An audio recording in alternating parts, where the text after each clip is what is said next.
Alrighty, who's ready for some pinball? It's pretty neat. It's pretty neat. This one. Yes, that's correct. Okay. Whew. Glad I remember my own stuff. Okay.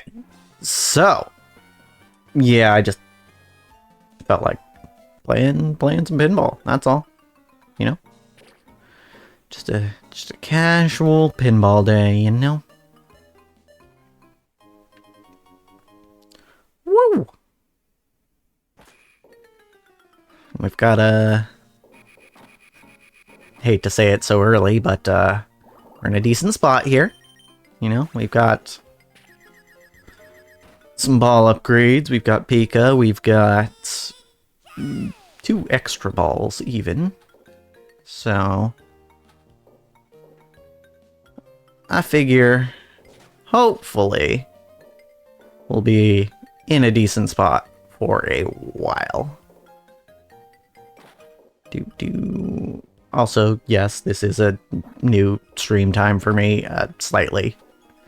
I mean, I kind of put it between the last 2 stream times. I might move it back to noon. I'm still not sure. Still figuring it out. What exactly my stream schedule will be, what exactly is going to work for me. We'll see. I don't know what I'm trying to go for here. I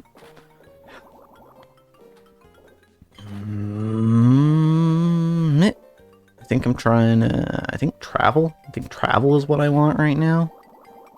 Alright, I was going to check the Pokedex before I started to remind myself what we're missing, because I know we're missing Raichu, Blaziken, and Latias, but I don't remember what else, because I think there's 1 or 2 more, but I don't remember which ones. So yeah,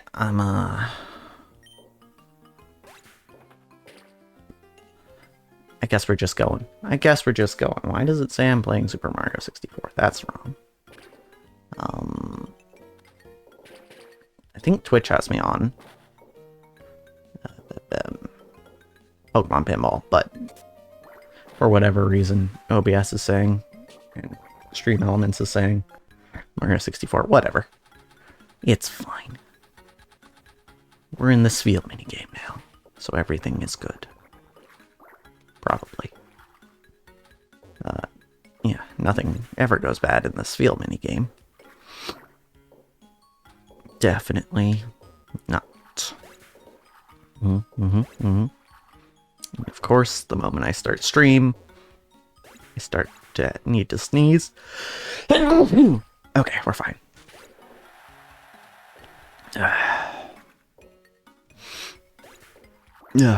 Lovely, lovely sound that is. Ah, frick. Nope. Ah, dang it. Alright, it's fine. It's fine. It's something to do with, you know, just starting to talk. Right, the vibrations in the nose stir things up. So, yeah, unfortunate. Unfortunate, but... 'tis how the body works, I suppose. Yeah. Oh. Okay. Gotten a couple, which is good.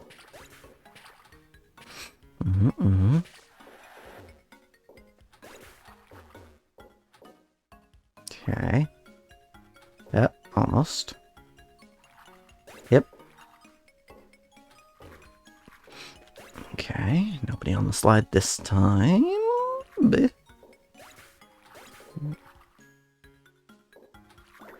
Oh, okay, we'll just take the ball this time. And that's probably going to be the last points we get out of this one. Oh, or maybe one more. I didn't mean to do that, but I'll take it, I suppose.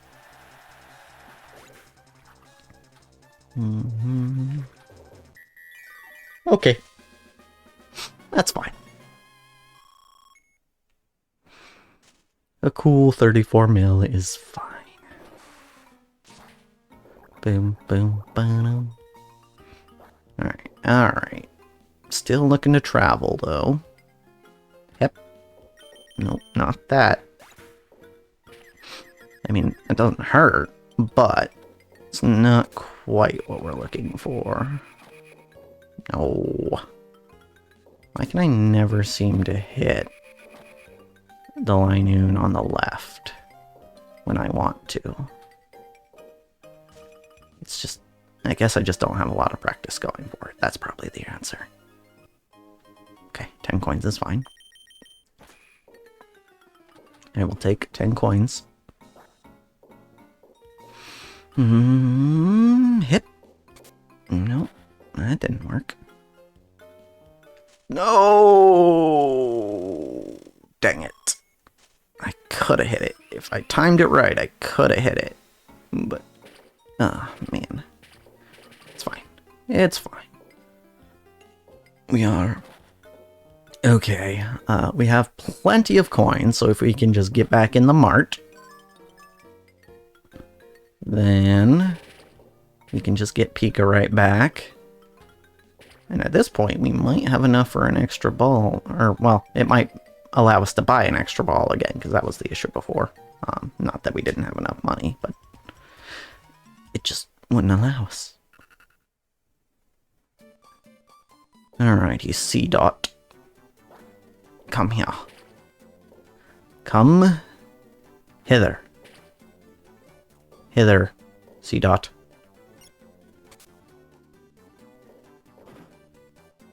So yesterday, I was playing a little bit of Poke Rogue. I beat Classic again, which is nice. But after that, I was setting up a run for later. And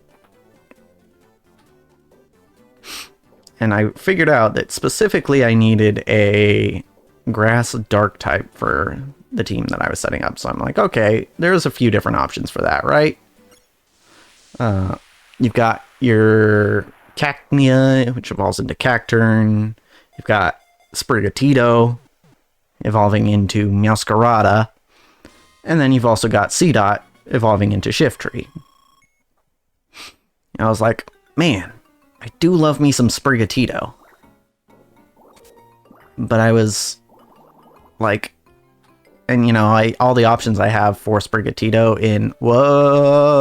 in Poke Rogue are pretty good. Okay, there's another ball. Yikes. The options I have for Sprigatito and Poke Rogue are pretty good. But I was like, it's a 3 cost though. It's 3 cost. And see, normally the others are also 3 cost. But those ones, because they're more common in the wild in that game, I actually have reduced their costs. So I'm like, I want to run Sprigatito. Really do. But it really just seems more economical for me to run C-Dot specifically, because I was building a rain team, and Cacnea's abilities, it does not go with a rain team. It's Sandvale. It's not good for a rain team.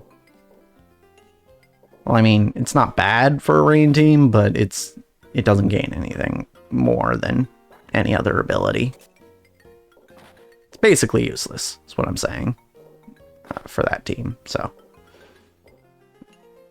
I was like, alright, I'll go C-Dot. I'll go early bird on C-Dot.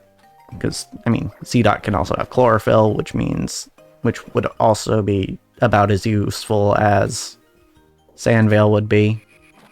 I mean, I don't really want to do this field minigame right now. I want to get into that Evo so that I can get the Mart back. Oh, okay. We're going to this field minigame. Alrighty. Hey, at least we broke 3 bill. That's cool. Yep. Yep. Okay, that's fine. Yep. Close. Yep.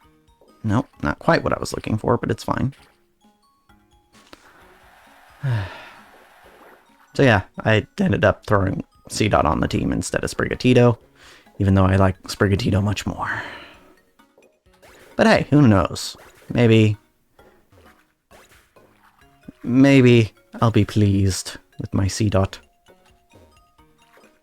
And because I had that one extra point to use, I got to use my super shiny Yamper. Because I got the first red shiny I got in that one was, red star shiny I should say, was Yamper. And it gave me enough candies to reduce it down to 1 cost, which is great. Okay, well. Okay. I actually thought that was going to hit the... Oh, Spheal.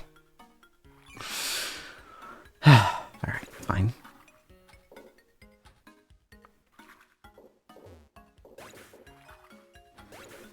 I feel like I'm playing more risky than I used to.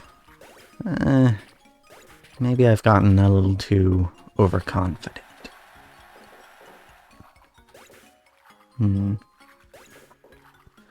Perhaps.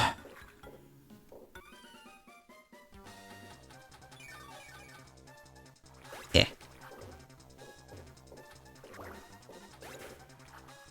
Go. Nope, screwed that up. Okay, but what if I... Nope, didn't work. Okay. Alright. Everything's fine here. We're just gonna go in the hole here. We're just gonna go in the hole here. Hopefully get a free Pika. Or an extra ball. Okay, I mean, it's a decent amount of points there, but not really what we needed. Yep. Alright, wanna go for Evo. We wanna go for Evo. I definitely meant to hit with Makuhita there, but did not work.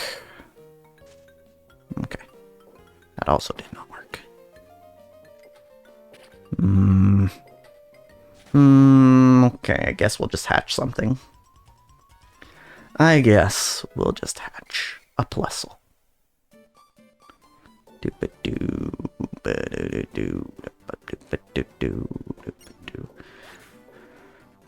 You know, it is kind of interesting to me. Just had the thought that, like,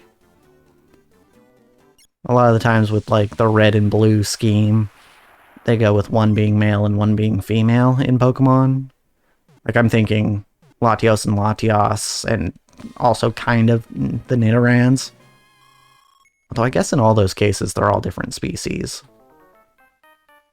Because I was going to say that it's a little strange to me that Plusle and Minun are actually different species and not just different versions of the same. But I mean, they kind of are, but different forms, I should say. Like the Shellos. The pink and blue Shellos that are just... The only difference is aesthetic. But I guess the different... No, you can have different abilities on the same Pokemon. I don't know. Because I was going to say, one has plus, one has minus. Also, plus and minus are functionally the same ability, so... Like, they have different names, but they do the exact same thing. They boost special attack if anyone else has plus or minus. So, you don't actually have to run a Plusle and a Minun. You can run a Plusle and a Plusle, or a Minun and a Minun, or a Plusle and a Klinklang, because Klinklang also gets that for whatever reason. Or Minun and Klinklang. Yep.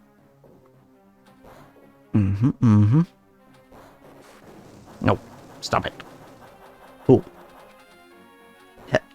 Hit. Hit. Hit. Hit. Hit. think I did run that in Poke Road once. I had Puzzle Minun and Kling Klang.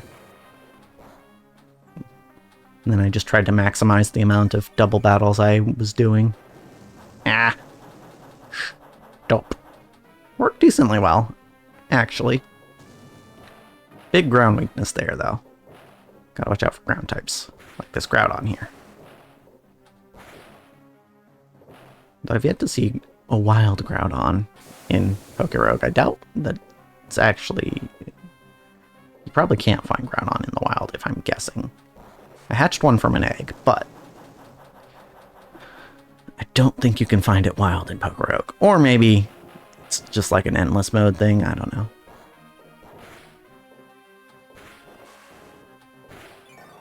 Okay, got him. Get out of here, Groudon. You lame-o. Nerd.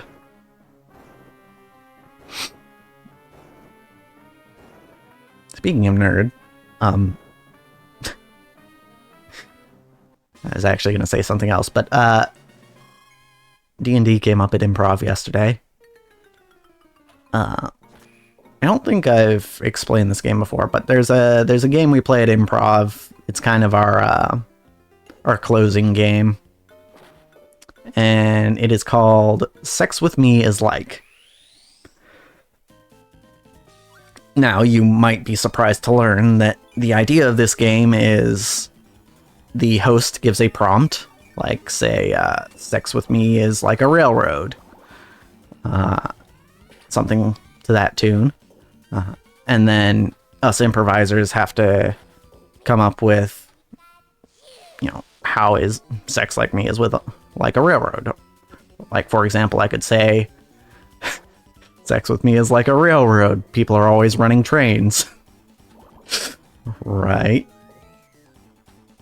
So, that's the idea. And one of the prompts yesterday was sex with me is like Dungeons and Dragons. And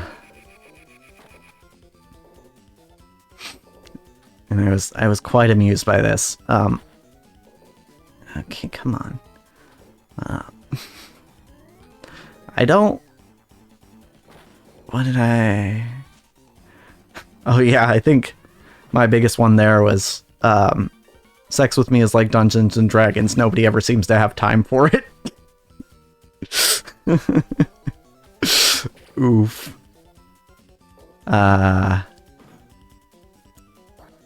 But yeah, and then I think that was immediately followed by sex with me as like Pokemon. And see, the thing is, I feel like I would have had a lot more for that, except earlier in that improv rehearsal, I had to do jumping jacks for like 3 minutes straight. Because of another game we played. It's called Stimulus Response. Basically, I had something that I had to do if someone else did something in particular, and then they had something they had to do if the third person did something in particular, and then the third person had something they had to do if I did something in particular. And yeah, my thing is, whenever the person wasn't looking at me, I had to do jumping jacks.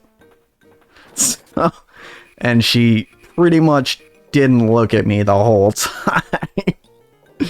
So I was like, there was one point where I was like, excuse me, can you look over here for a second, to get her to look at me? And then she caught on to what I was doing, and she was like, actually, I think I'm gonna look over here. And I was like, God damn it.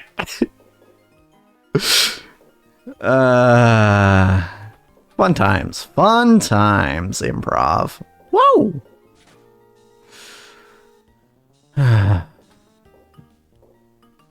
We're actually getting set to do shows regularly, actual improv shows on a regular basis. This company that I'm with, theater company. And it is, it's kind of exciting, you know? It's fun to to make a fool of yourself on stage. What? Granted, I've only, as far as actual shows go, I've only ever done one before, but it was a good time. And unlike that show, we're not going to be sharing the space with a freaking bar and grill. So people will probably actually be able to hear us, and we'll have a decently sized stage. So that's cool. I need to hit this Aaron. Come here, Aaron. Thank you. Yep. Improv is good. I mean, the other thing I was going to say about D&D is I was looking at stuff on the World of Cyric Discord, because I've been waiting for them to post something like, oh, here's an adventure for level 1 adventurers. And then when I was looking at one that I had seen and was interested in, I was like, oh man, this sounds exactly up my character's alley, except I'm only level 1 and the posted levels are like 2 to 3. And it's like, well, unfortunate. I can't do that then. But then I was reminded that apparently you can spend downtime days to get experience. And I was like, oh. Well, if I had, because I don't think I've looked into downtime days in Cyric since the, since I, like, first joined the server way back when.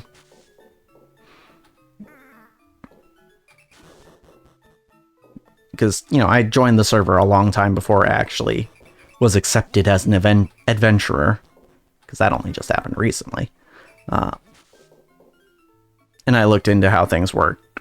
But it's been so long that, like, oh right, I have downtime days to spend now that I am an adventurer. And I forgot. Not only, well, it's not that I forgot that I had them. It's that I forgot, you know, how I could use them. And if I had known, I might have, well, if I had remembered, I should say, I might have actually spent those downtime days to get that level to actually be able to play that game. Would have been nice, but, oh well. I think I will wait for another adventure to come along that's either level 1 or level 2 and then spend my downtime days on it. Getting that second level so I can actually play. Because I mean, yeah, you can roleplay in the server and stuff, but that's not all that I'm looking to do. I know a lot of D&D is the role-playing part. Hence the role-playing game, but also game. So, yeah.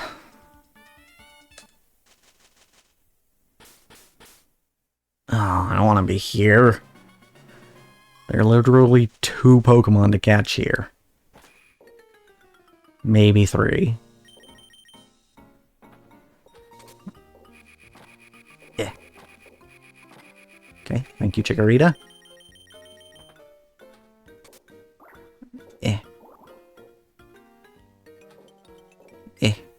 Dang it. I wonder how many pinball tables have, like, bumpers that switch out. Because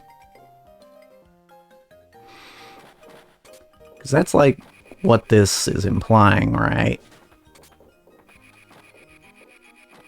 Like, the fact that the Chincho and the Lotad change configurations and how they move and stuff.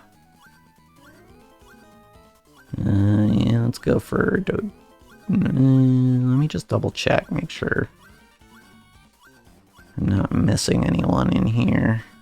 No. Alright, Doduo to Dodrio it is. Around the back. Easy enough. that one's a little more challenging. Luckily, they give you multiple ways to get there, but without Makuhita, it's basically just one. Which is the one that I tend to have struggle, or tend to struggle getting. Yep. No. No. No. Oh, that's one other thing I watched recently. If you haven't seen it, I highly recommend the HoloLive spelling bee that happened. I think the name is actually the Ame-Same spelling bee. Yeah, on Amelia Watson's channel. And oh, whew, that is okay. That's a time. That's what I'm saying. Hey, second highest score though.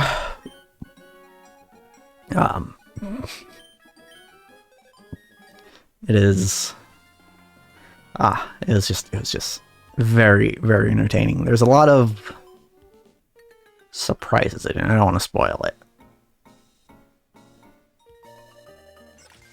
Okay, planes. Planes are fine, I suppose. And we're starting from scratch again. Okay.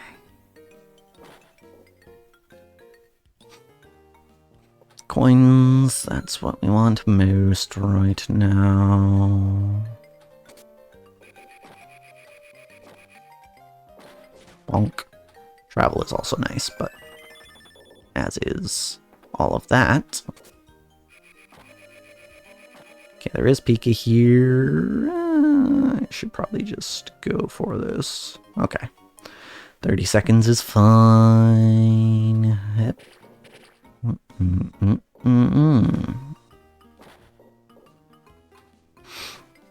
Yeah.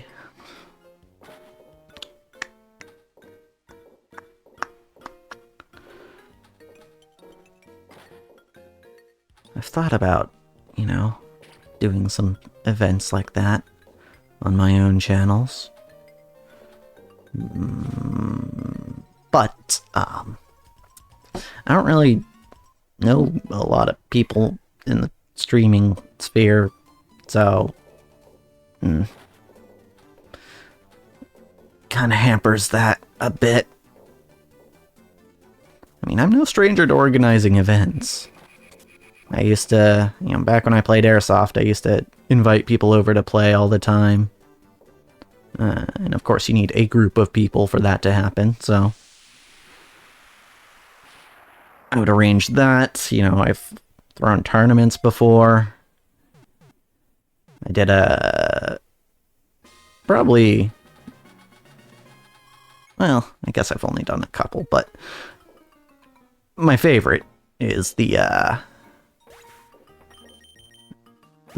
what did I call it? The try something tournament. I don't remember what it was. But it was basically 3 different tournaments on one day. And it was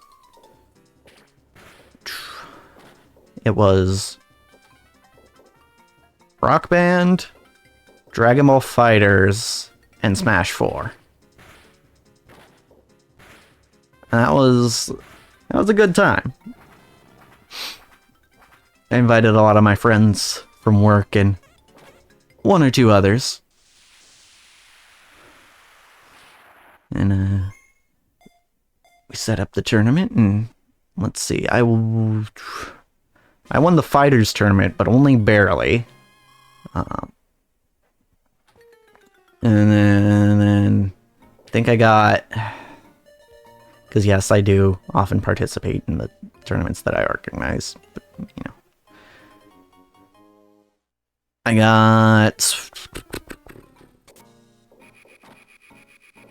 I wanna say, no, I'm pretty sure it was, I got second in Smash. And I don't even remember where I placed in Rock Band. It wasn't high.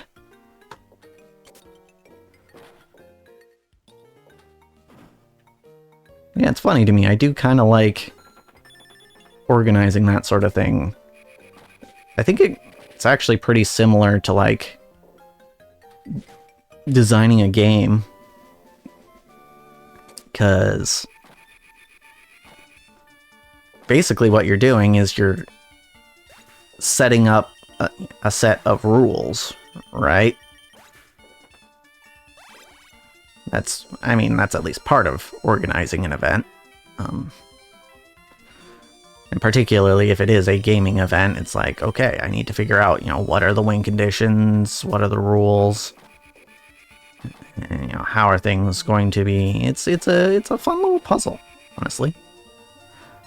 I quite enjoy that aspect of it. I need to get moving here. There it is. Okay. I'm actually going to travel real quick, and then I will be right back. Because, I need to go to the bathroom. So, BRB.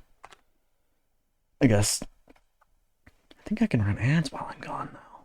That'll be cool. Kind of. Sure. Let's do that.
Okay. I'll spare you the details, but my stomach is not particularly happy with me right now.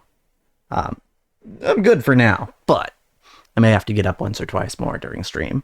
So, yeah, I made the mistake of A, not getting enough sleep, B, getting up earlier than I usually do, and C, eating right after I got up, which I should know by this point is a deadly combination. Because I have done this on multiple occasions, and it's pretty consistently gotten my stomach upset at me. So, yeah. Good times. Good times. Yep. Okay, well, didn't get either of them, but that's fine. Yep. Nope. Hit it. Oh, it's fine, I guess.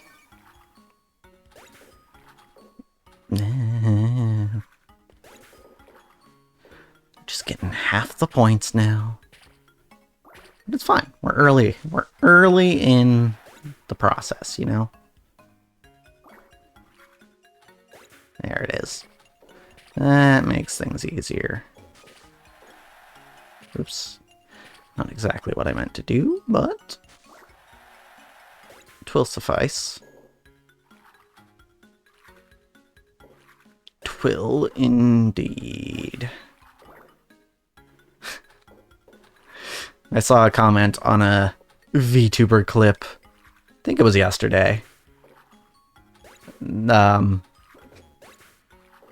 was just like, I think it was something like, she used the word shan't, I'm obsessed. Because I too like to use antiquated words. Because I think they just sound neat. And I am absolutely a believer that, you know, the more tools you have in your toolbox, the better. So, and I do see words as tools. Tools to communicate. So, yeah, I try to use stuff like shan't, twill, twon't.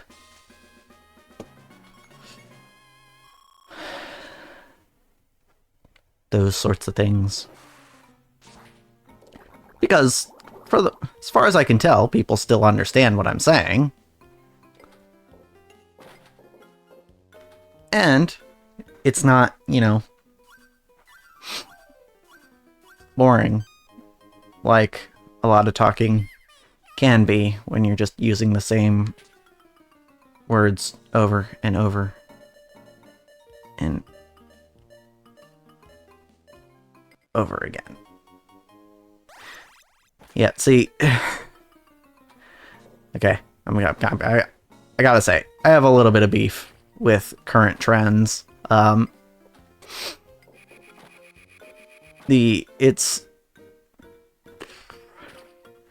feel like, this could just be me, but I feel like the phrases, it's so over and we're so back, are very much overused at the moment.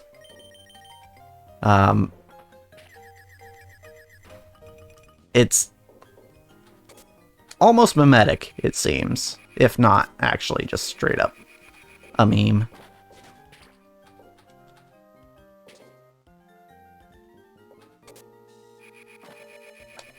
But the thing is, if it's a meme, it's like, it's not a funny meme. It's just a thing that people say.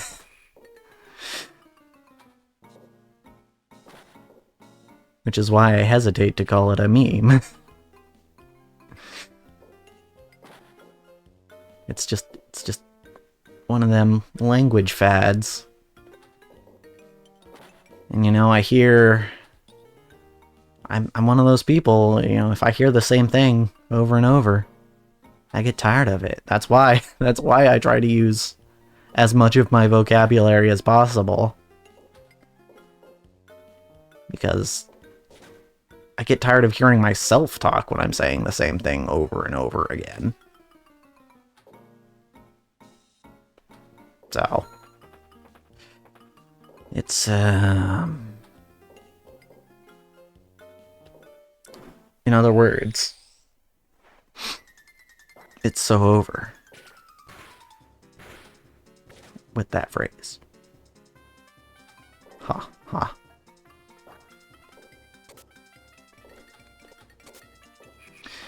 Am very funny. Anyway, yeah, just a little pet peeve of mine. It's not a big deal in reality, but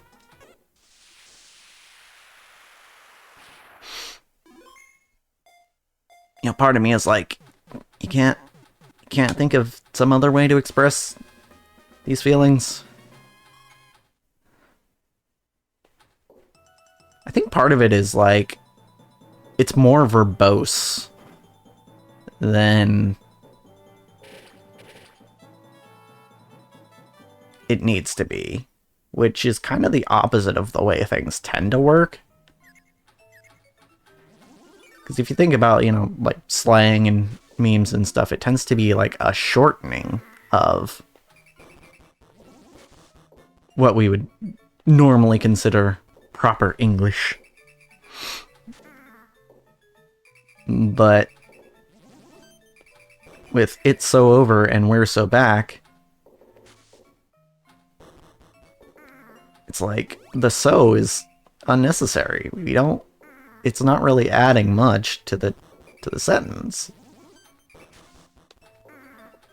And also, people seem to use it in like situations where there does feel like there's a better way to say it. It's like, why say "we're so back" in certain situations when you can say, "Oh, we got this," or we're back in it, or I don't know. I don't know. Maybe I'm just old. I'm just not down with what the kids are saying nowadays. You know, I'm just that old curmudgeon. Shaking his fist at the youngsters, telling them to get off his lawn. I don't know.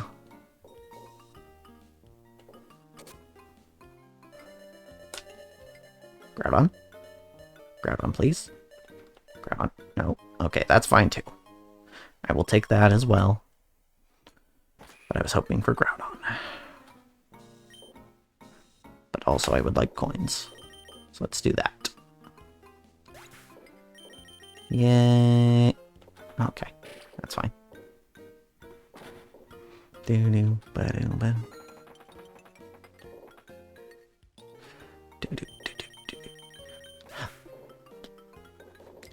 So yeah, in other words, if you say those phrases, don't ever talk to me. I kid. I kid.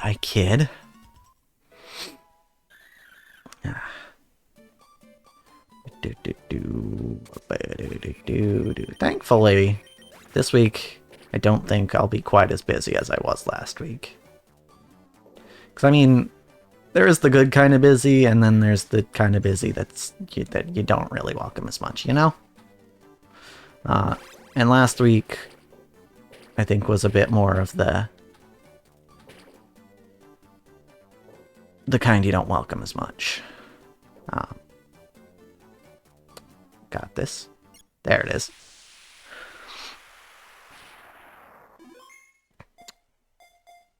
So yeah, got slightly less to do. Only one appointment to go to. I mean, today after stream, I gotta go pick up some drugs at the pharmacy. Frick.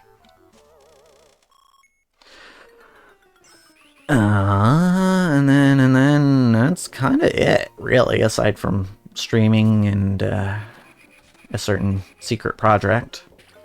But those are the good kinds of busy. The kinds that I like, you know. Basically, I feel like the good kind of busy is when you're doing stuff you want to do. Whereas the bad kind of busy is doing stuff you have to do.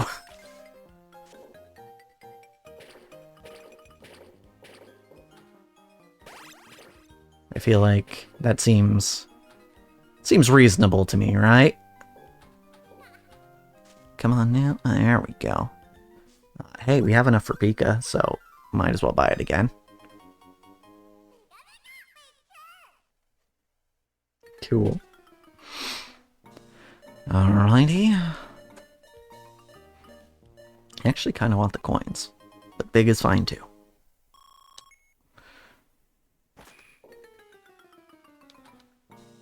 Yeah, it's interesting. It's interesting. I'm hoping that in the future, I mean, I guess this kind of should and could be a goal for pretty much anyone. I'm hoping in the future that I will be more of the good kind of busy than the bad kind, but only time will tell, I suppose.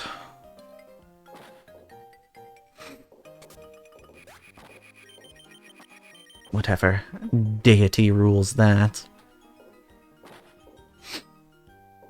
I hear they have a nice ribbon.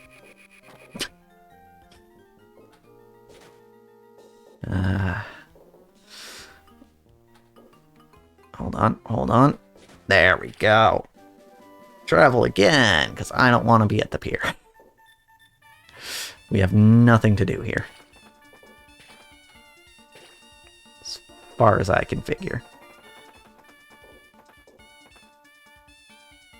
Travel. Go. Be free.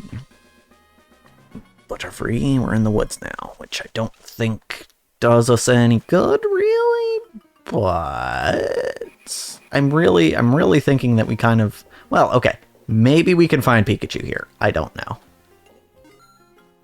But it would be nice. Have I caught any Pokemon that can evolve yet? I don't remember. Because I was concerned that I was getting as much Evo as I am.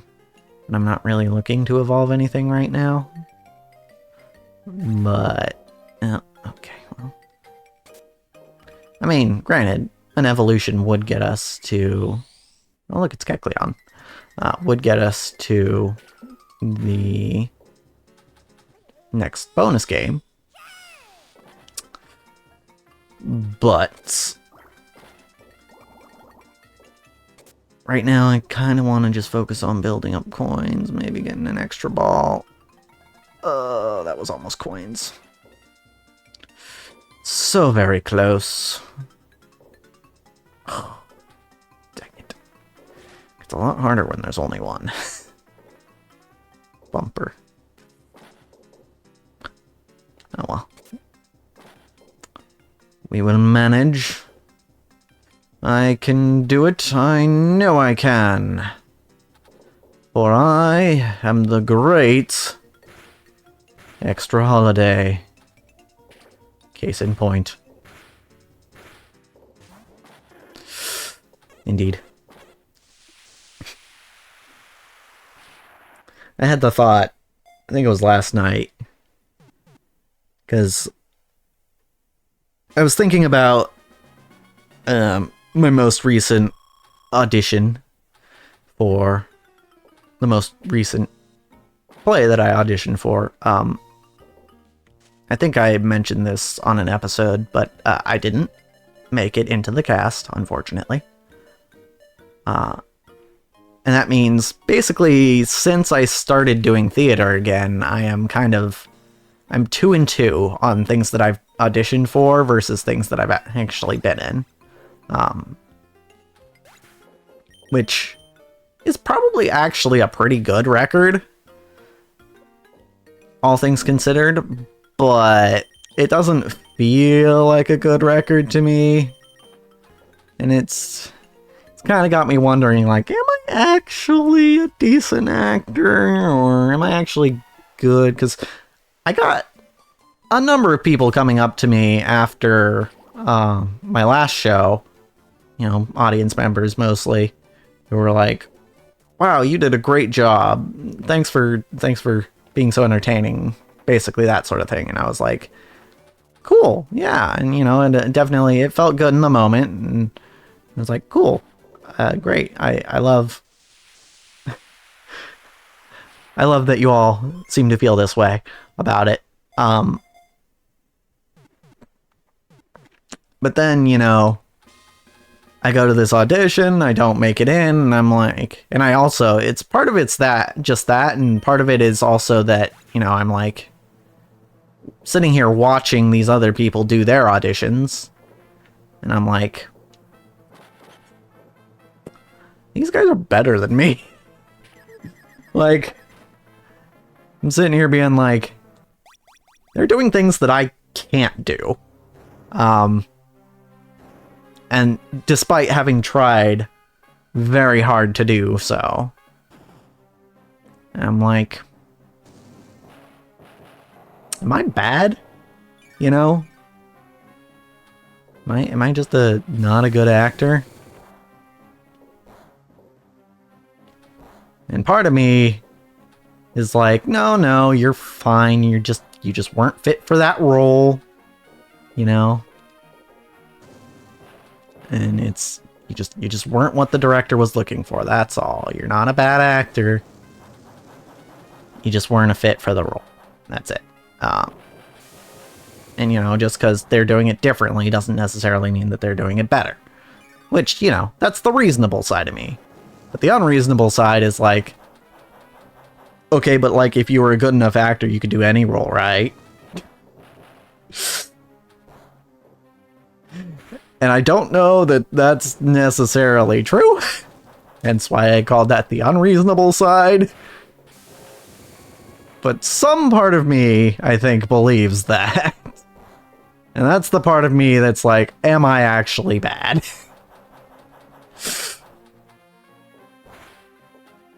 I don't think that's truly the case, but the doubt is there, you know? It is very... I mean, they say you're your own worst critic, right? And I feel like that's probably the case for me as well. I don't think I'm an exception to that rule. Because, yeah, I mean, even as I'm up there on stage, even, you know, during the last show I did, I'd be out there on stage doing my lines and, you know, my blocking and whatever else I needed to do out there. And then I'd be like, okay, but I could have done that better. Okay, but that could have been, that would have been better if I did it this way. You know, I could have had much more of an impact if I did it that way. And it's like, that's on stage that I'm thinking this. And it's like, I don't know, man. I don't know. I kind of wish I could be like, I could just do it without thinking twice about it. But I almost feel like the more people tell you that you're good at something, the more you expect yourself to be good at it. So the more you criticize yourself for, you know, whatever you think you might be able to do better. But the thought I had when I was kind of trying to get to with this whole story is, it can be hard. It can be hard to convince yourself that you are good at something. This is where imposter syndrome comes from. It can be hard to convince yourself that you're good at something because if you do something a lot, chances are you're going to get negative criticism at some point or some sort of negative feedback. And when you get that negative feedback, and you, especially if you think you are good at whatever you're trying to do, from, you know, from someone you respect, or, you know, from irrefutable fact, as the case may be,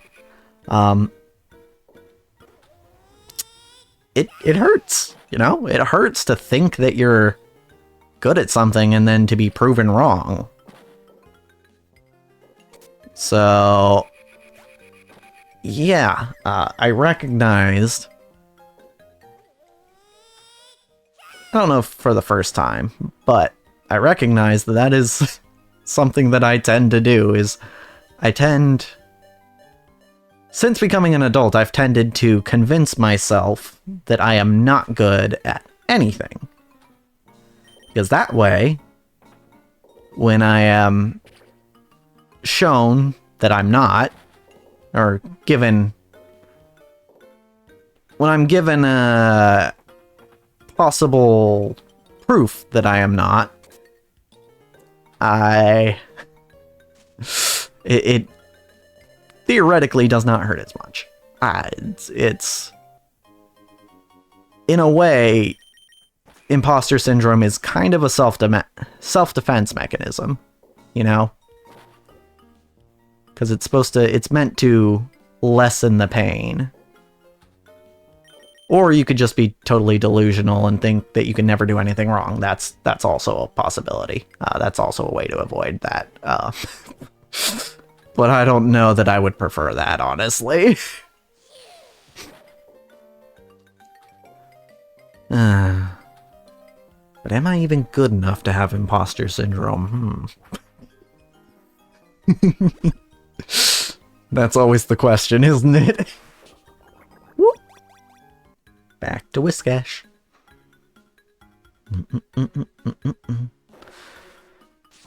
Beep. Beep. Take my ball, seal. See, that would be a weirder thing to say if seals weren't already known for stuff like balancing balls on their nose.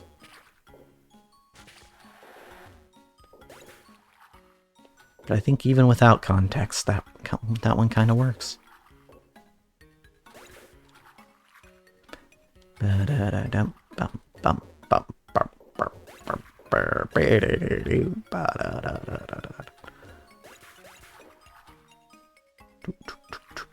I learned something interesting the other day. On occasion, I will watch videos from the channel Answer in Progress. I tend to actually kind of like go on binges with their videos. But one of the ones that I watched, I think last night, was their video on why we were all made to play the recorder in elementary school. And it was actually rather interesting. I forget what brought me to this subject. But yeah, it's because actually, when I was considering learning a new instrument, I say new as if I've really learned any instrument to this point, but when I was trying to figure out what instrument I wanted to try learning next, the recorder was actually one that I was considering, because it is a relatively simple instrument. You just, blow into it and make sure the fingering is correct.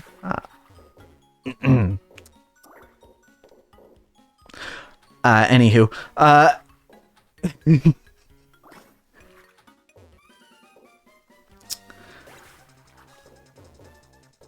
yeah, I forget what the point I was gonna make was. I don't know. But the end of the story of me picking an instrument is I picked the harmonica instead, because apparently that's supposed to be easier. I think, well, first of all, the biggest thing that sold me was the price, because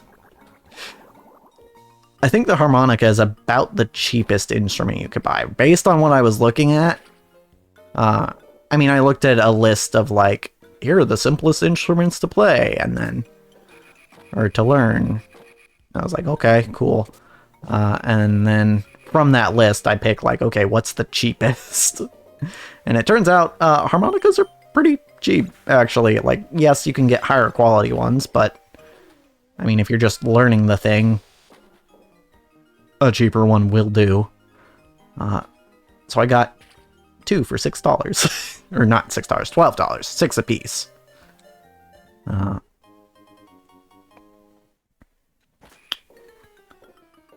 And for a while I was practicing it quite a bit. But as with many things, once I felt like I was kind of getting the hang of it, it became less interesting to me, so... I mean, I still try to pick it up and at least practice what I already know. But I certainly am not playing it quite as much as I used to when I first got it.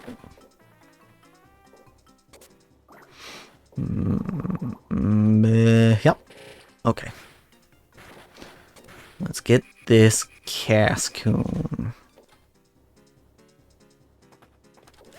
Okay, that's great. You'll love to see it. Yep.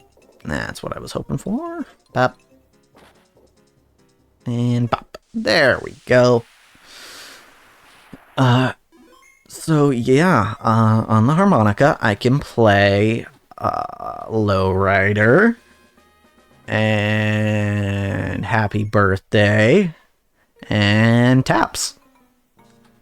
And that's about it. And of course, I can always noodle around on it. And one of the upsides of the harmonica in particular is that the more basic ones are pentatonic.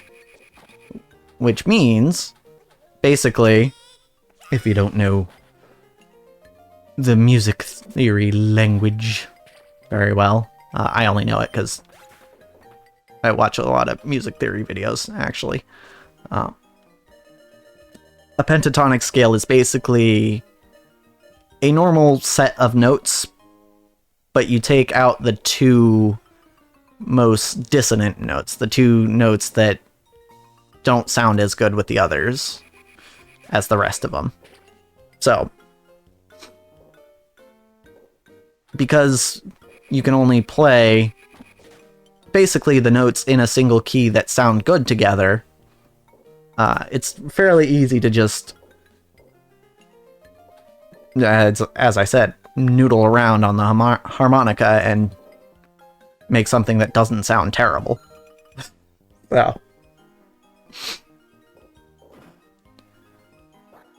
So long as you've got, you know, some semblance of rhythm and or melody to it.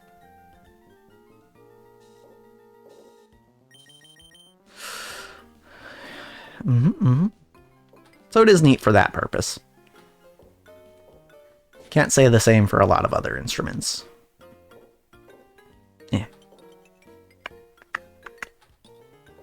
Oh, come on, that was good and you know it, game.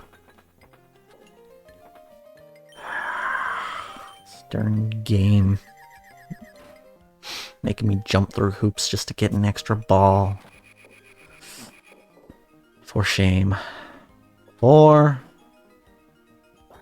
shame. That was way too early.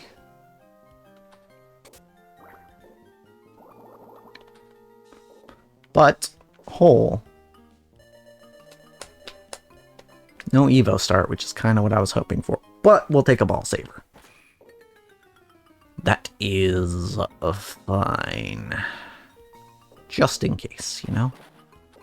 Just in case our ball needs saving.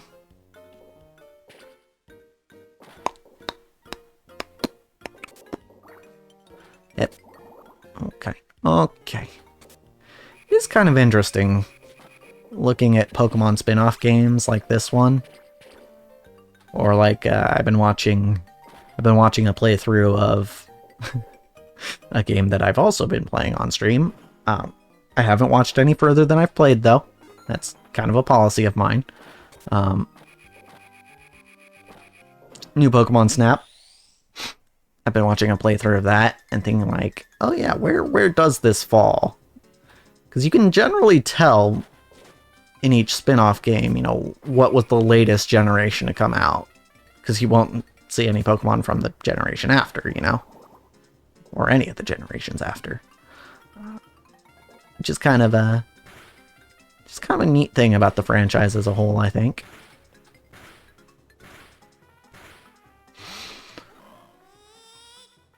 Wow, felt like Pichu took forever there.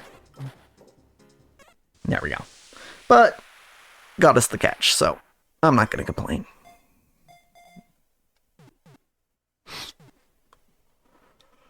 Alrighty.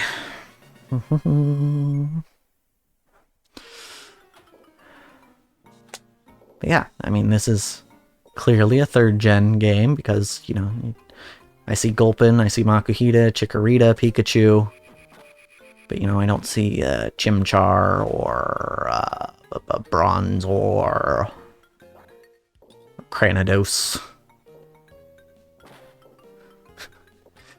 Or, you know, Mega Mewtwo.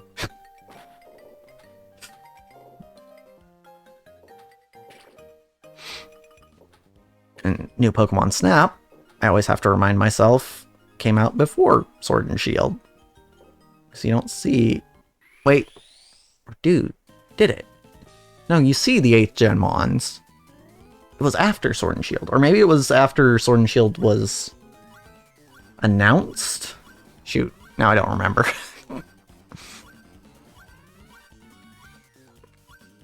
I think it was after Sword and Shield. But it just feels like there aren't a lot of 8th Gen Pokemon in New Pokemon Snap. I'm trying to think, other than the starters, how many there were.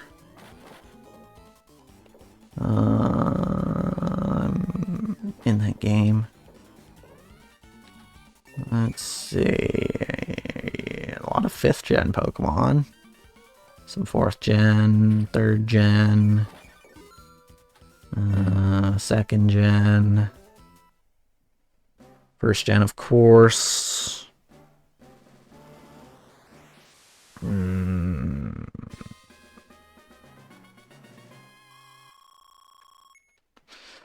don't remember, honestly. I don't remember any other 8th Gen Pokemon. Yeah, I don't think there are any 8th Gen Pokemon in... So yeah, actually it might have been... It was probably in development while 8th Gen was in development. If I had to guess. Because I genuinely don't remember the timeline there. Because yeah, I think the only 8th Gen Pokemon in New Pokemon Snap might be the starters. Which, you know. Well enough, the starters are decent in 8th Gen. Mostly just Score Bunny, but, you know. Not a huge fan of the other two. But Score Bunny's neat. I actually used Score Bunny and Cinderace in Pokerogue recently, and I actually carried. I forgot that Cinderace had a Gigantamax form. Because, you know, I tend to... In Pokerogue, I tend to... When it comes to, like, Dynamax Band, the Mega Bracelet, and the Terra Orb, I kind of take them just no matter what. If they pop up. Because who knows, it could come in handy later. And they're very powerful when they do come in handy, so... I pretty much always take them. But... I was... You know, I had the Dynamax Band. I was like, okay, well, this is cool. I'm probably not going to get to use this, though, because I don't think anyone on my team can Gigantamax, and in Pokerogue only. You can't Dynamax, really, just only Gigantamax. Um, it's like, cool, alright, whatever, but I have it just in case. And then, you know, one of those times, I pull a max mushroom for one of the random items. I'm like, what? Like, why do I have... Why did that even show up? Because if you didn't know in Poke Rogue, some items will only appear when they would actually be useful to you in some way. Like, you're not going to get Terra Shards unless you have the Terra Orb with which to use them first. Or like Evolution Stones don't appear unless you actually have a Pokemon that evolves from that stone. Let's go to bonus. Let's go to bonus. Okay, that's fine too. And so I was like, wait, why is the max mushroom here? And I was like, oh, right. Cinderace has a Gigantamax form. So I never really played with the Gigantamaxes in 8th gen. I mean, you can pretty much see all that I did in Sword on YouTube. Like, that playthrough was pretty much all that I did with the game.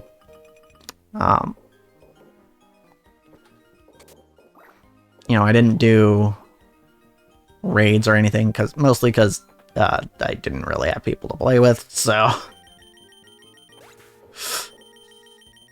I was, I pretty much just stuck to what you saw on the channel. And that's why, you know, I didn't really familiarize myself. No, don't hit that. Oh, that's bad. It's fine. We can hang out in here until he's done. Okay, good. Okie doke.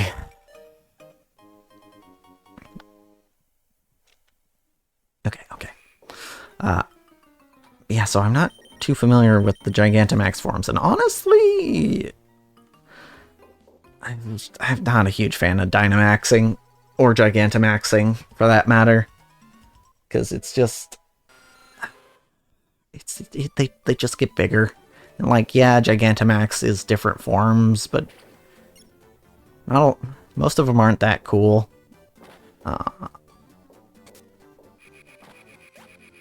And I don't like, here's the thing I don't like most about Dynamaxing and Gigantamaxing. I don't like how it changes all the moves of one type into the same move.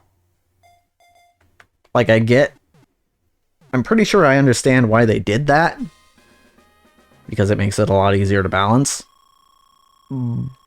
But it's also just not interesting.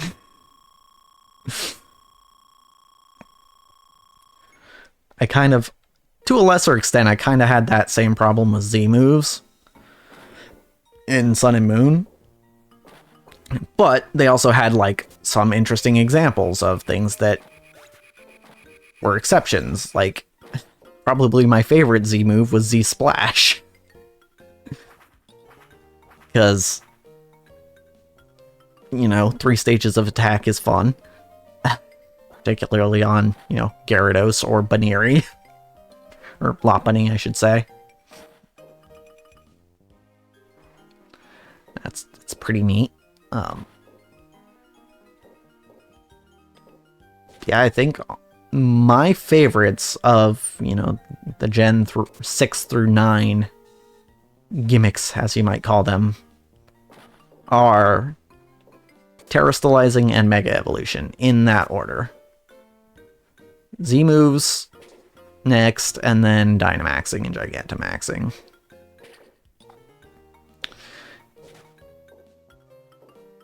Mega Evolution is cool.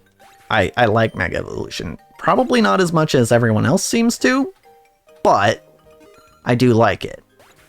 I think having it be exclusive to certain Pokemon is neat, actually, because it makes those Pokemon feel that much more special. Oops, there goes that.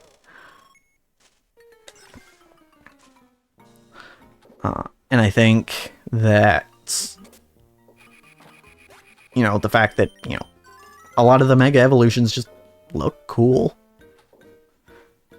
And some of them make Pokemon that you would never really consider using actually seem usable. I'm looking at you, Lopunny. Again.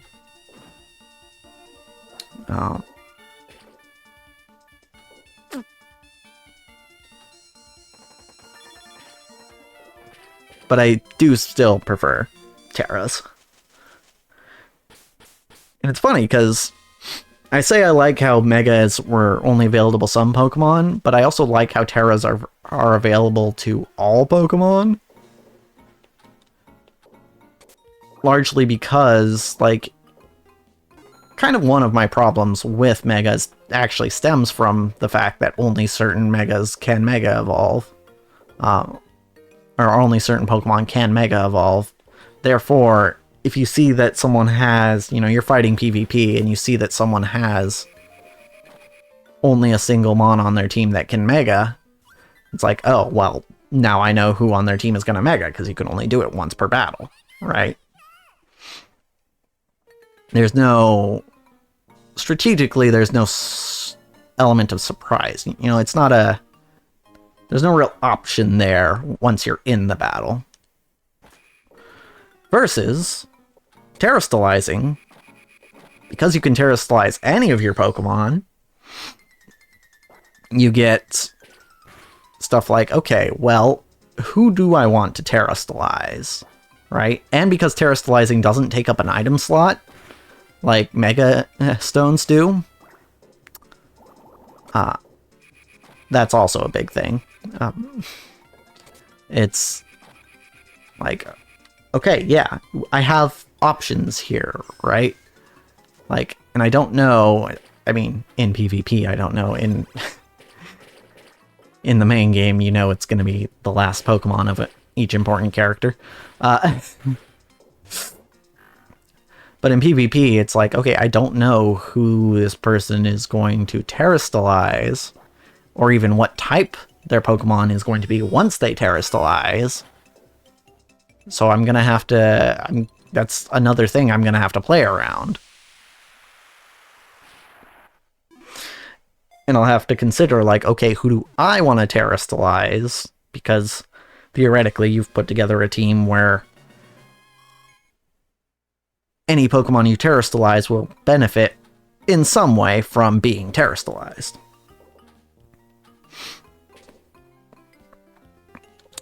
Which actually kind of brings me to something. Probably my biggest beef with Pokerogue is how they handle Terastallizing. I get that you can't really make it work the same way as it does in the games, because that would be weird, just kind of with how the game flows. But it's so much worse in Pokerogue. Terastallizing is so much worse. Because you don't really choose when it happens. Basically, you're given an option after certain battles, right? They'll offer you Terra Shards, and if you pick up the Terra Shard, okay, for the next 10 battles, that Pokemon is that type, and only that type. So for a lot of dual-type Pokemon, that's actually a downside. Because a lot of dual-type Pokemon, like say you have a Water-Ground type, and they offer you a Water Terra Shard, oh great, now I'm weak to both Grass and Electric. And it's... and yeah, you can take it to make your water moves better, but it's usually not going to be worth it to expose yourself to another type.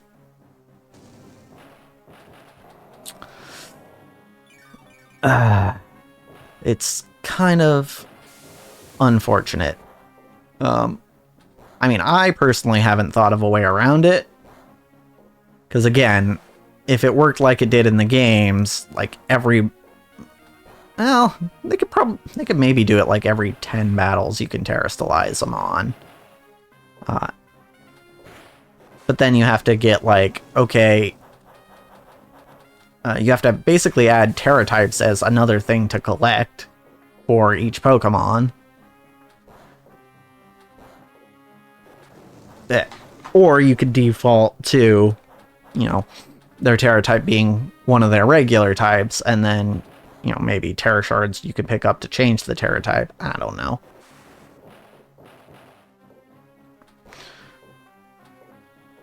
But neither of those seem like perfect solutions.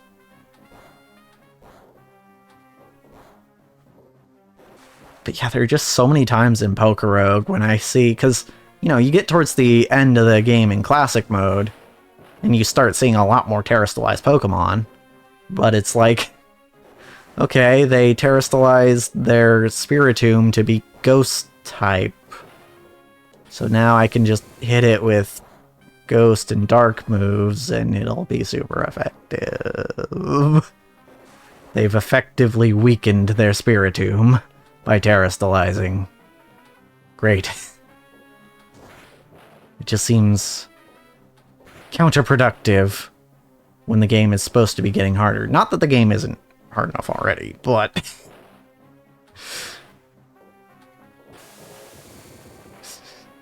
it's funny. It's like one of the few Pokemon games that's actually difficult. Pokerogue. And I know there are others out there that I just haven't played, like, I guess, Emerald Rogue and Emerald Kaizo, and other various ROM hacks that people have made to make the game harder. But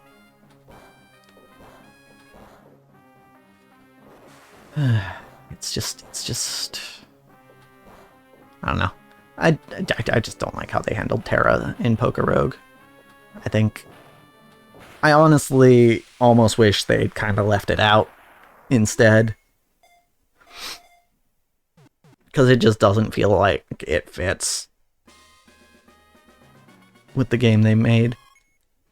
I don't know.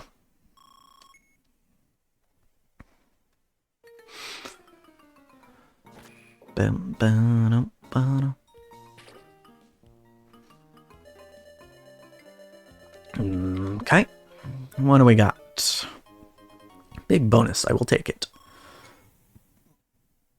And we're almost to 1 billion again, which is pretty neat.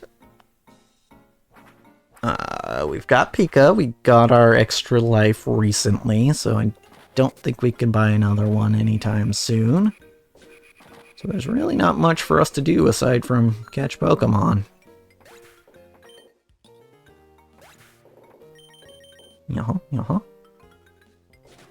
Oh, okay.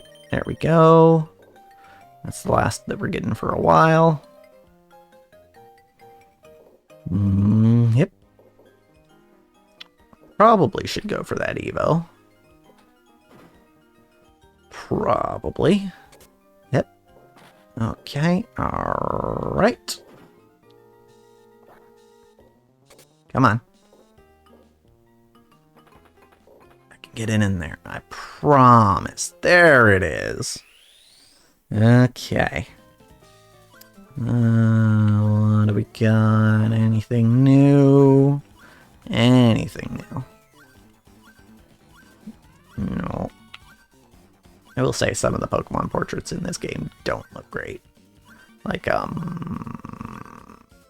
this Zubat looks... I mean, the jaw is very much not... It feels like it's not in the right spot. This is not a great picture of Poochyena. But it's fine.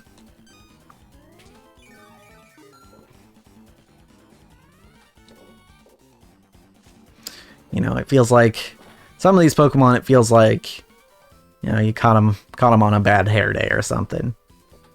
You know, you got a candid photo that was not particularly flattering.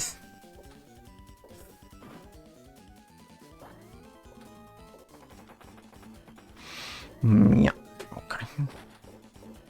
Yep. There it is. Oh. I almost got one right after the other. That would have been neat. Yep. Yep. There we go. There we go. Bing, bing, boom, boom. Yay! Magneton was caught. Once again.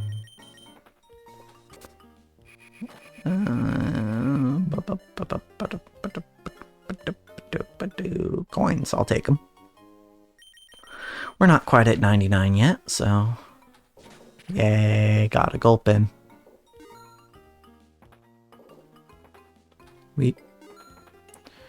Yes, we will eventually need the catch here.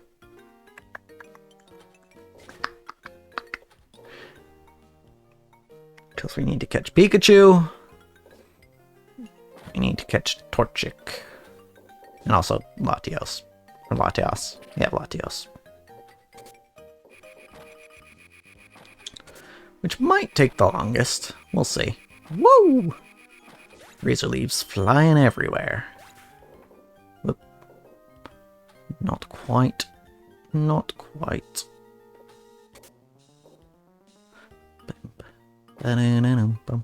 Thank you, Pika. Pikachu.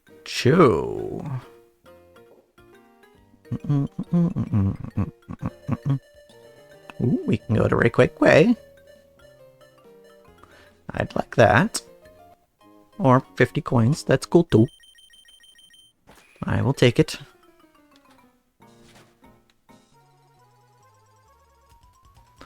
And what are we hatching? Wurmple. Neat. Yeah, I don't think the Hatchmons actually depend on what location you're at. I feel like it might be a little late for me to come to that conclusion, but yeah, I think truly that is the case.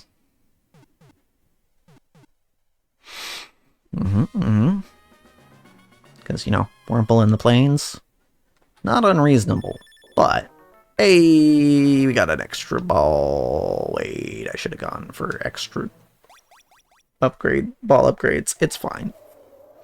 We're fine.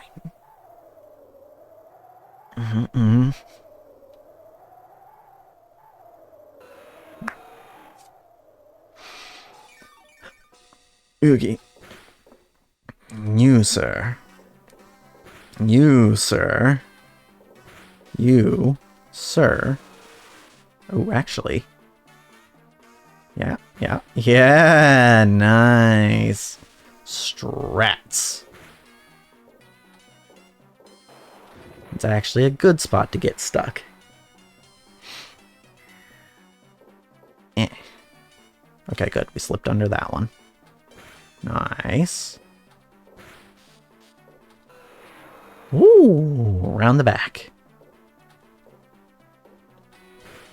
Okay. Bonk. Okay, we're doing all right here. We're doing okay. And that's fine. Hip. No, well, not as fine, but... Damn it. I was hoping it would start rolling fast enough that it would dodge. Otherwise, I would have done something about it. Not sure what I could have done at that point, but I would have tried. Let's just get the tornadoes out of the way, you know. Boop. Keep it moving while he does that. Oh, come on now. There it goes. Bonk. Bonk. Bonk. Wow.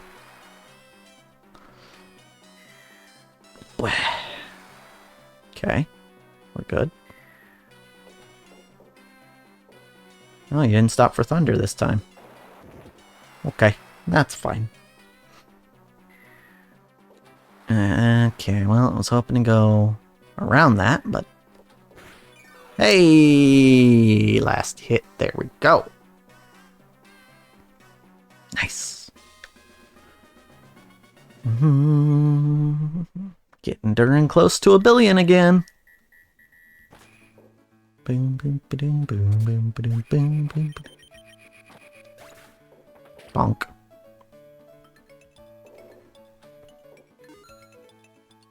Bonk. Knock that Nuzleaf over. How dare you inspire people to play Pokemon in their own way, Mr. Locke.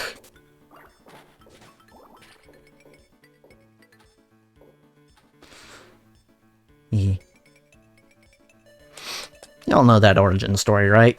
Where the Nuzlocke came from?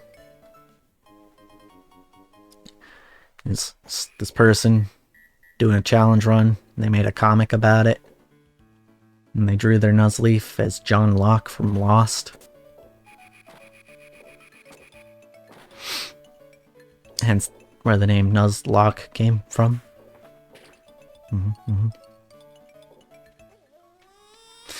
That's the truth.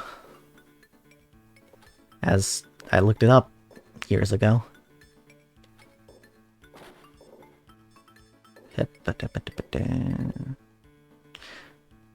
Don't remember what the source was, but trust me, bro.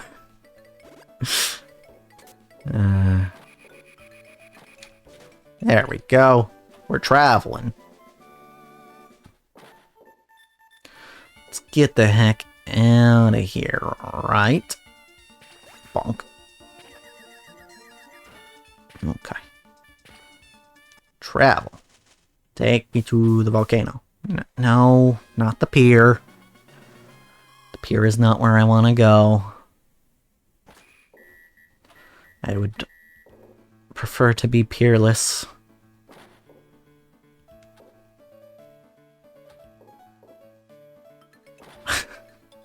It reminds me of another quip I made during Sex With Me Is Like.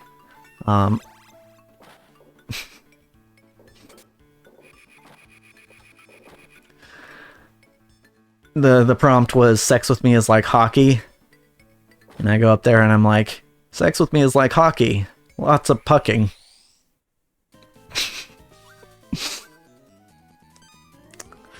I just couldn't resist, you know?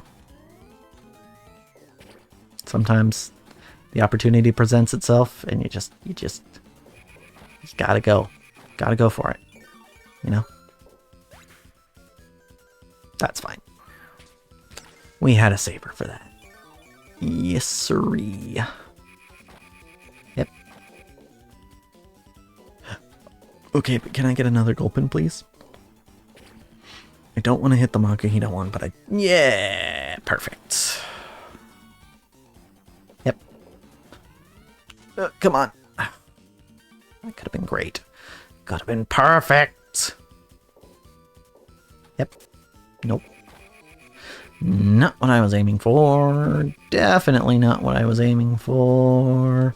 There we go. Got our Makuhita back. Thank you, Sharpedo. Wow. Still have the saber. We're good. Just in time. Alright, there it is, though. We got it.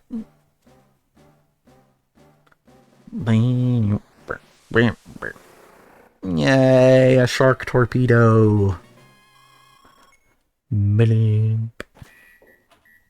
honestly, nobody should be surprised, given how big of a Pokemon fan I am, that I like puns.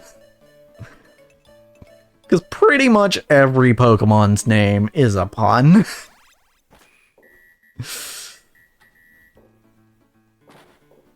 Pikachu in itself is a portmanteau of the Pika Pika, which is a rodent. It also means, like, flashing in Japanese. And Chew, which is the sound that a mouse makes. It's a pun. Gulpin. He's gulping.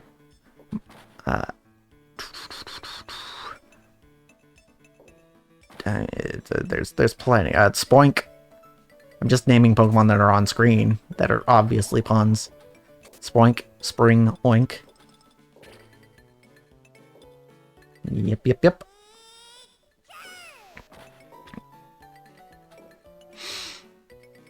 Oh yeah, that was one I said for sex with me is like Pokemon. I said sex with me is like Pokemon. I'll take a Pikachu. Ha ha. Ha ha. I am very funny.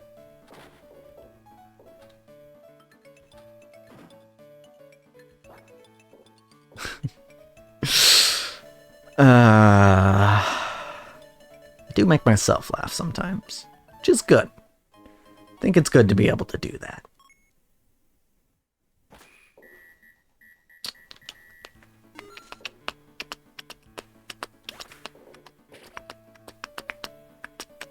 Don't like this song as much as the other one, but I'll take it. I will take it. Alright, alrighty though. What am I trying to do here? I'm trying to get out of here. That's what I'm trying to do. I'm trying to travel. Because I don't want to be at the pier. An Evo mode would be nice too, but we'll take a 30-second timer bonus. Yep. Oh. Almost got the Rita. Almost got it. Oh yeah, Cyndaquil, Cinder, and Quill. Because hedgehogs have quills, and porcupines, and all those types of spiky rodents. No. Okay, I would prefer to go left here, since we went left last time, and I don't necessarily want to go back to the plains. So I'm trying to do that. Okay, that was enough. Good, good, good. Hep. And a hep. A hep. Okay. Travel. Cave time. Not necessarily where we want to be, but it feels like it's closer to the volcano than the pier is, so I'll take it.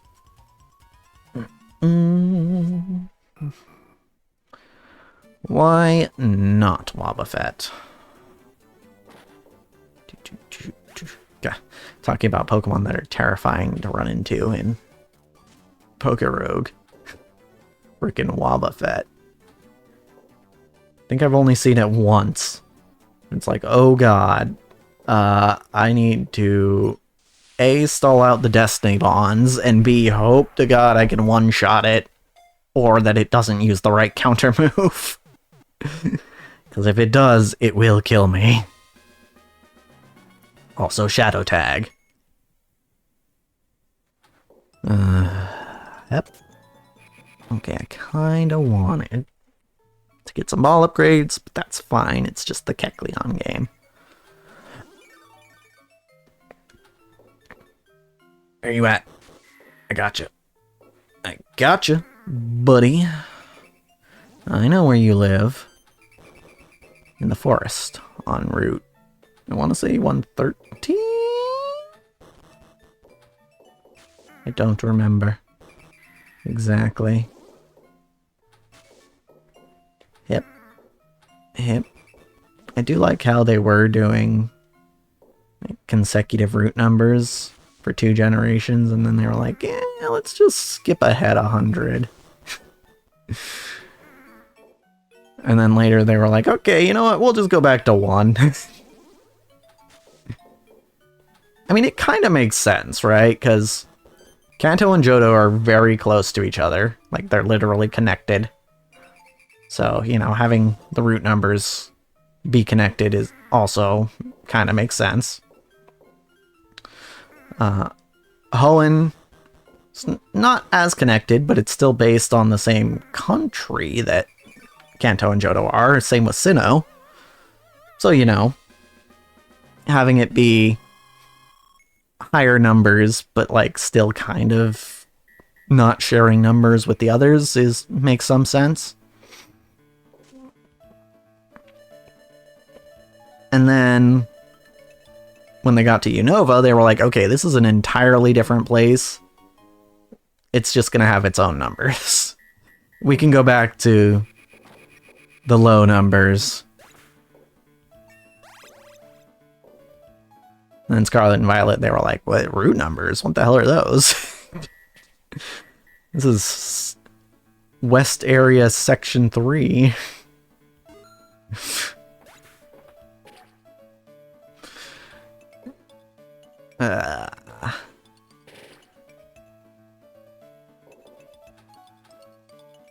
Honestly, I don't know that I like the area names in... I mean, they make sense, more or less, but I don't know that I necessarily like them in Scarlet and Violet.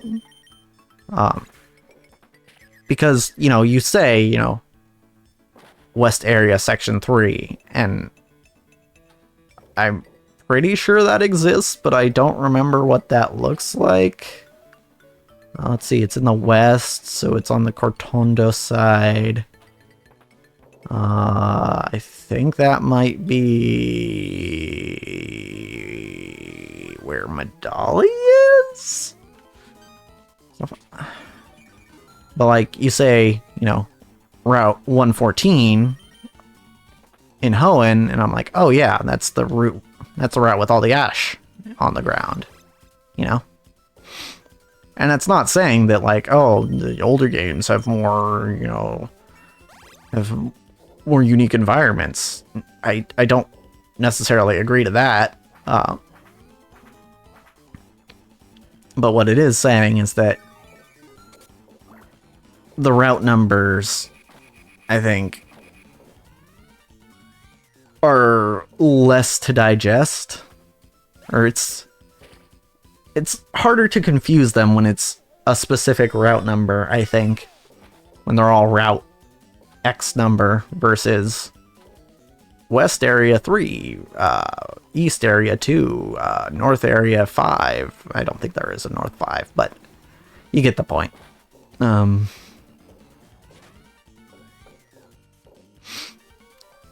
Yeah, I don't know. I mean, it could just be that I've played the older games a billion times and I've only played Scarlet Violet 3?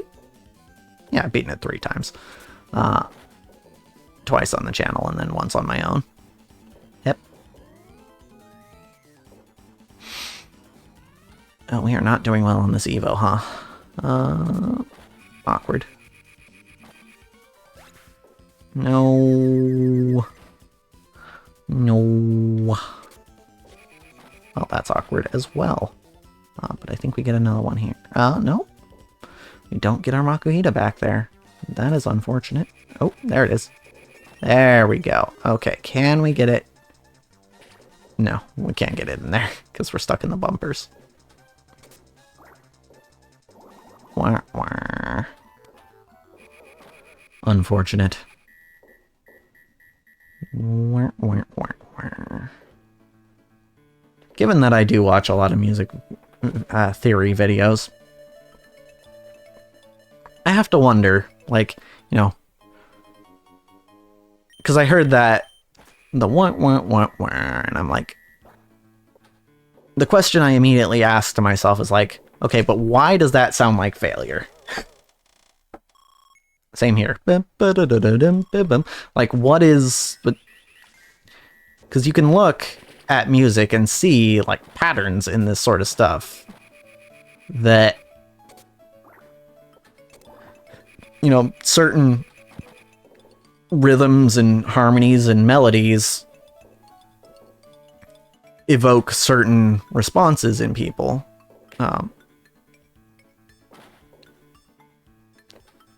Which is really interesting. It's always been really interesting to me. So, since I started watching a bunch of music theory videos, that's kind of just a thought that tends to occur to me, is like, okay, but why does this do that? What have we got here? Mawile? I think it's Mawile. Oh yeah, that's Mawile. I don't think we were missing Mawile, but it does seem like a fairly rare Pokemon, so... Wait, I think there's only one place you can get them in Ruby, Sapphire, and Emerald, so...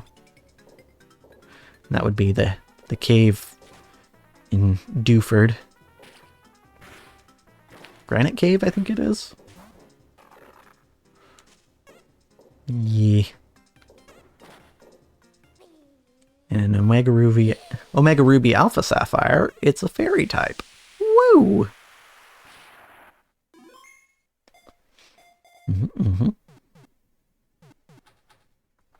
Steel Fairy. Along with Klefki. It's a good typing, honestly, because, you know, you get to avoid both of Fairy's weaknesses.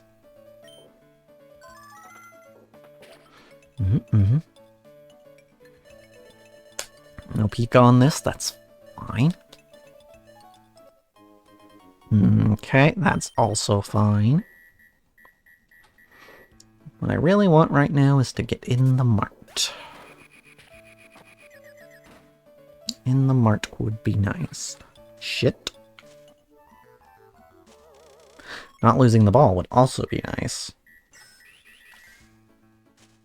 No, that was late. Okay. Come on! Dang it. Honestly, me doing that noise reminded me. So one of my favorite things to drink, I don't drink a lot of hot beverages, because I don't drink coffee and I don't drink tea. I tried getting into tea, but...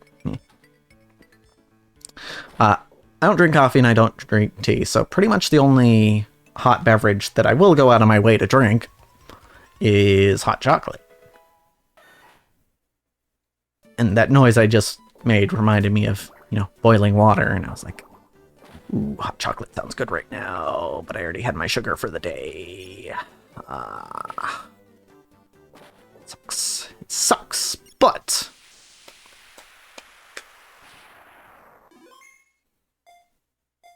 I gotta deal with it.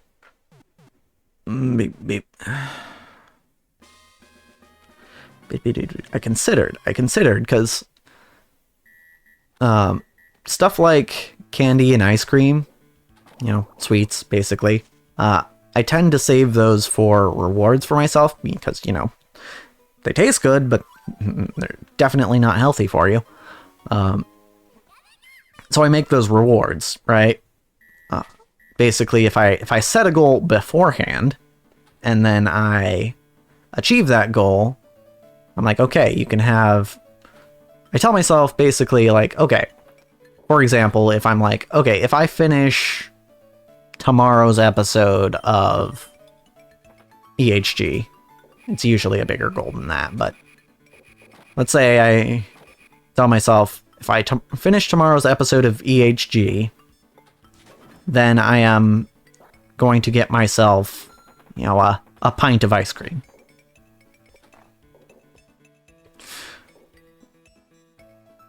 And then, you know, I finish the episode and I get myself the ice cream, but I don't ever really get the ice cream without having set a goal first, you know, setting it as a reward for something beforehand. Because I know it's very easy with stuff like that to be like, well, you know, I've been doing a lot of good stuff lately, so I guess I could buy this for myself. And I don't think that's as productive. Because you can do that pretty much any time.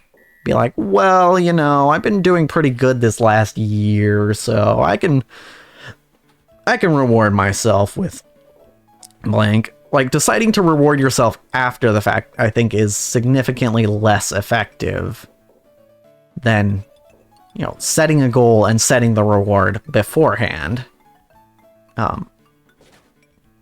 All this to say, I was in the grocery store yesterday, and I really wanted ice cream. And one of the side effects of the way I do it is, if I'm craving something like ice cream or candy, then it makes me want to set a goal for myself to reach, so that I can get that thing. I just have to make sure it's not too easy a goal. So,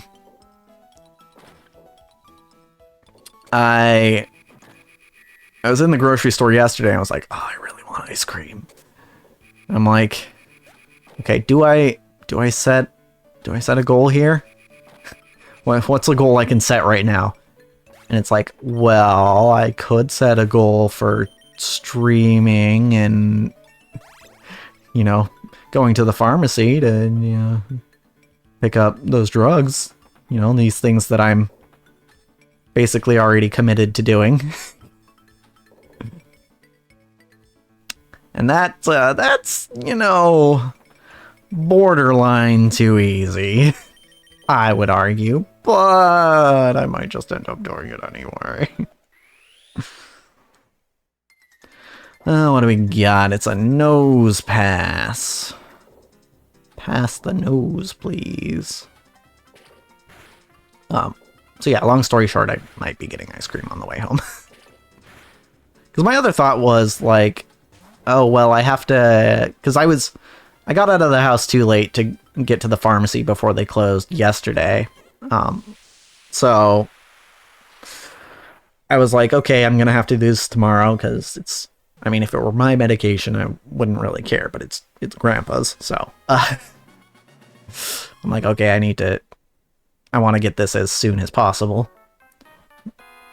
And it's not like he's running low on it or anything, it's just, I want to make sure he has it. Also, they call every day to keep reminding us that they have it, so... it gets kind of annoying. Anyway, point is, I was like, okay, I'm gonna have to go to town tomorrow as well, because, you know, I was in town yesterday for improv. I'm gonna have to go to town tomorrow anyway. Maybe I should, because it feels bad to me going into town to just do one thing, because it's a 30-minute drive for me. It is not an insignificant amount of time, and that's 30 minutes one way, by the way. That's not round trip. So if I'm driving 30 minutes into town, I really don't want to do just one thing. Unless, you know, that thing takes up a significant amount of time. Because then, for some reason, that makes it feel like it's worth it. No. Or is particularly fun. That's the other thing. And, you know, going to pick up a prescription is not especially fun.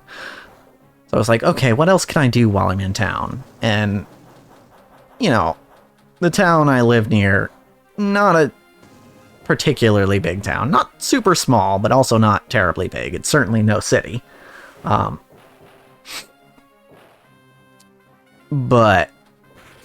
I was like, okay, what can I do? And there's really not much to do in this town unless, you know, there's like a specific event going on. So I'm like, well, maybe I could just get myself something like a little treat, you know, we're going to town. To make it feel like it's worth it. And that's kind of where the idea of like setting a goal for myself came from, partly. It was a combination of a lot of things, but part of it was like, I don't want to go to town just to pick up this prescription. And part of it was, I really want ice cream right now, and part of it was, I need to get some stuff done. Yeah. Thus are the inner workings of my mind. Bep, bep. It is, it's a crazy place up there in my head. Bop, bop. And bop, bop. No. Drop it. I don't know if we're gonna get this one. Groudon's being a bit of a toughie today. One last hit! No, it wasn't it. Ugh, wasn't enough. Oh well. Ooh, tossed it the way I wasn't expecting it to go. Travel time! Good, we can get out of this cave. I'd prefer to go left, so let's do it! Thank you. Travel. Please and thank you. Oh, not here again! I already have the Reggies and Beldum. I don't need this. But I guess we'll hatch something. Horsey. Okay, that's pretty neat. It's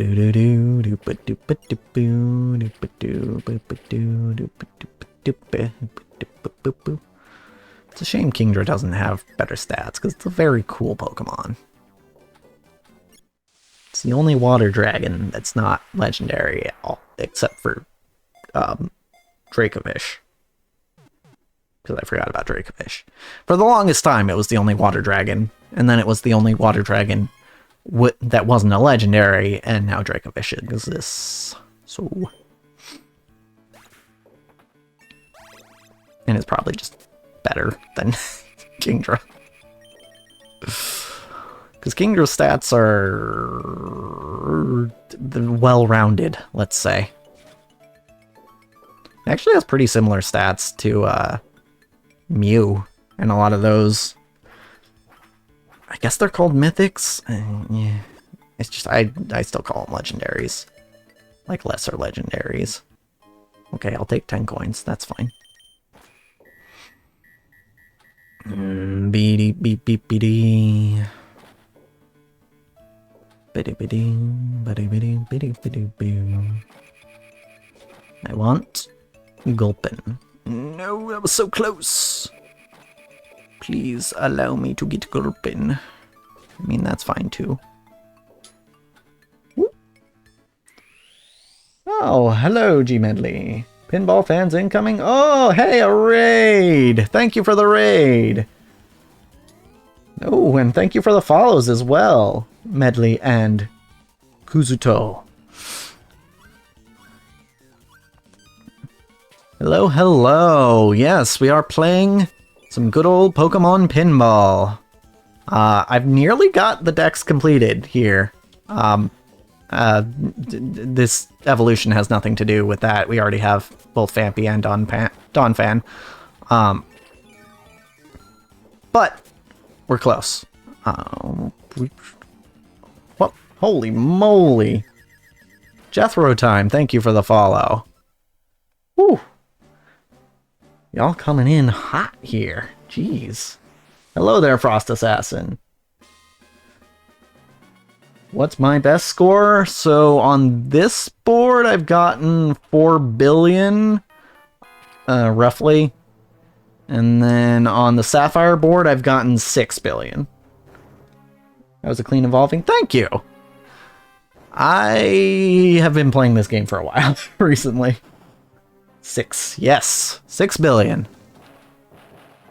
Let's see if we can do this Groudon fight correctly this time, because last time we failed it. Hip. Hip. Hip. Yeah, I've had some very good pinball games in the past. This one's not too bad. We're over 1 billion so far, so. It's one of my better games.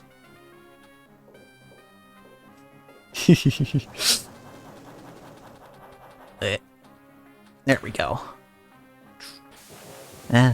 Okay. Up, up. Come on, Groudon. Aw, jerk. Ooh, another. Wow, okay, I need to catch up on these follows. I will do so after Groudon, because he is demanding my attention right now. Yep. It's a very needy one, this dinosaur. Ah. Keeps hitting me with the fire. Okay. Okay, but stop that, though. You could, please? Thank you. Hup, and a hup. There we go. Alrighty. Anyway, yes, thank you for the follows. Flopsil, Autumn Flowers. Oh, I guess that was all the new ones. Jethro Time? Did I thank you? No, thank you again. My best is only 7 million. How did you get billions? Groudon is hard? Yeah, Groudon's pretty hard. So, the best way to get into the billions, I think, is ball upgrades. Ball upgrades are very helpful. So, yeah, so basically there's kind of a process that I go through. Basically the first thing you want on either board is to get the Pika upgrade so that you're not losing things on the sides. That saves you a lot of balls. Then you're going to try to get the extra ball in the mart, which you can only get so often for 99 coins. And then after that, it's mostly just, you know, keep catching stuff and then try to get as many ball upgrades as you can while you're doing it. That's my technique, at least. But as you can see, we are currently on our last ball. So, oh boy. We are somewhat in dire straits here. Yeah, and there's the Ultra Ball. Yeah, because if you don't know, the Great Ball is a 2x multiplier to whatever score you're getting. The Ultra Ball is 3x, and the Master Ball is 4x. So if you say you beat Rayquaza with the Master Ball, that's 400 million points. That's yeah, that's a good ways towards getting a billion. I want to kind of get in the mart again because I'm not sure whether the extra life is back yet, but I actually don't quite know how often exactly you're allowed to buy it. It is still sold out, so no. Alright. Whew. Also, the slot helps. As long as you're getting anything but small, basically. Ball saver? We take it. We absolutely take the ball saver. Let's get Makuhita back here. We're maxed out on coins, so I don't need to use Makuhita for that. Refills when you catch Rayquaza. Oh, okay. Gotcha. Yep, well, we're gonna get one of the Reggies right now, which, I mean, we already have, but we have all the Reggies. The only Pokemon that I remember that I'm missing from the decks right now is Raichu, Blaziken, and Latias. So that's what we're looking for right now, and Regice is not any of those.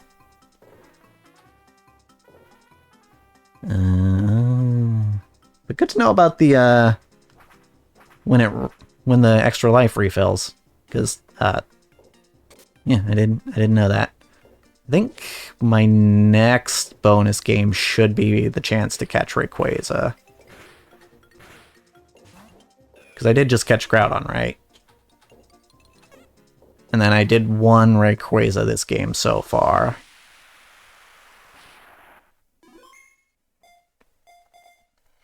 So,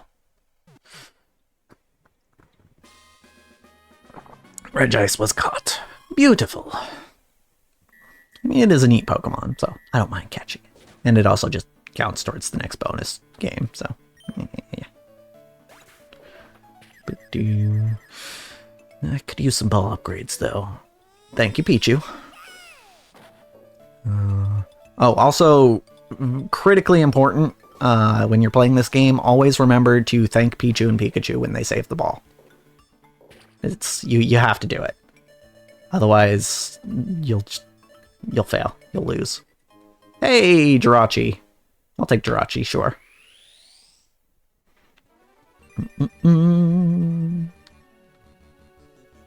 Hee. Alright, alright. Give me the ball back so we can start this. Well, not quite. Whoa, I almost lost it there. I mean, we have Saver up, so it's not a big deal, but there it is. Alright, and I think this should take me to Rayquaza. So I'm going to try and get some ball upgrades before I actually get it in the hole, but we'll see if I manage. Oh, no, it's Kecleon now. I'll still want to get some upgrades first. Hip. Oh, dang it. No, we can try again. Hip. There we go. There we go. That's what I'm talking about. Okay. Very good, very good. Love your model, by the way. Who's your artist if it's not yourself? It is not me, actually. I wish I could do something like this. So my model was made and rigged by... Why am I blanking on the name? Squiver. Squiver VT, I believe, is her handle on Twitter. Very nice, very cool, very good at what she does. And then the reference sheet, which you can probably find somewhere on my Twitter, is by Zolga. Zolgaber. They helped me kind of rough out what I wanted for a look, so check them out. I really should link them somewhere. I mean, I have them linked. Wait, do I have them linked anywhere? I have them linked in my Twitter bio. I remember that. But I feel like I should link them on this channel as well, and probably YouTube too. Yep.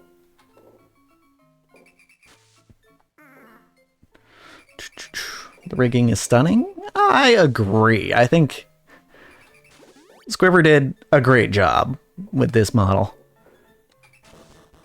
I am very pleased with the money I spent.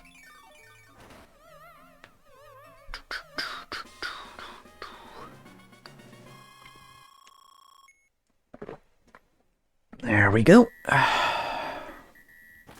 Alright, there's Kecleon. Now just a few more mons before we get to Rayquaza.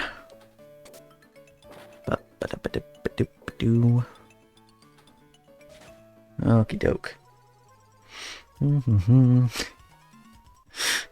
Yes, I do like all the secondary movement when I sway from side to side. Honestly, that's kind of, if you see me swaying from side to side a lot, that's part of the reason why, is because I like how stuff moves around when I do that.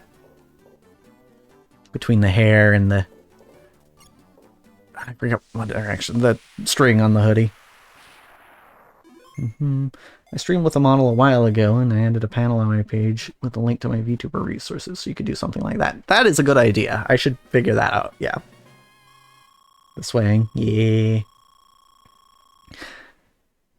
That actually took a little bit of work. I remember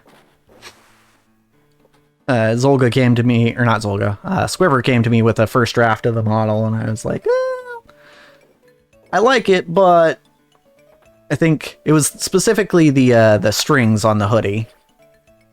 I was like, can we make those a little different, or move a little different? And she's like, okay, yeah. And she was very, very... See, it's funny, because when I was working with her, I felt like I was being so picky with how things were on this model. But each time she was like, yeah, no, that's cool. We'll do it that way. And I'm like, okay, cool. Thanks. So I got nothing for praise, but for my Mappa, I guess would be the term.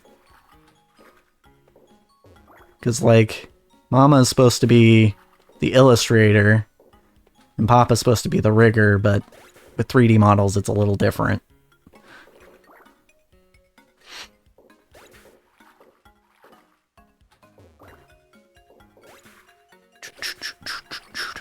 And the same with any commission. I feel terrible asking for changes. Yeah. I mean, I haven't actually commissioned a lot before, and I think that's part of it, but,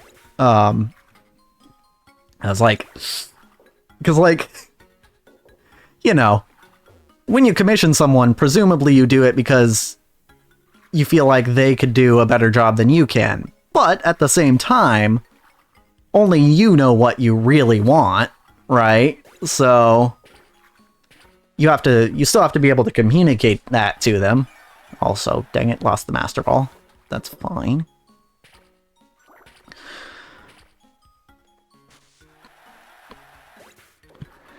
Because, yeah, there were other little things like, you know, the edge of the mask on this model. I was like, oh, can we move that back a little bit? And, you know, I felt especially bad when I took the screenshots she gave me and I, like, drew on them to be like, okay, can we put it here instead? But she was like, nope, we're good. we can do that. It's like, oh, cool. Thank you. But honestly, I'm still pretty new to commissioning things. I mean, this model, this reference sheet, and I think one picture for a D&D character is all that I've ever commissioned.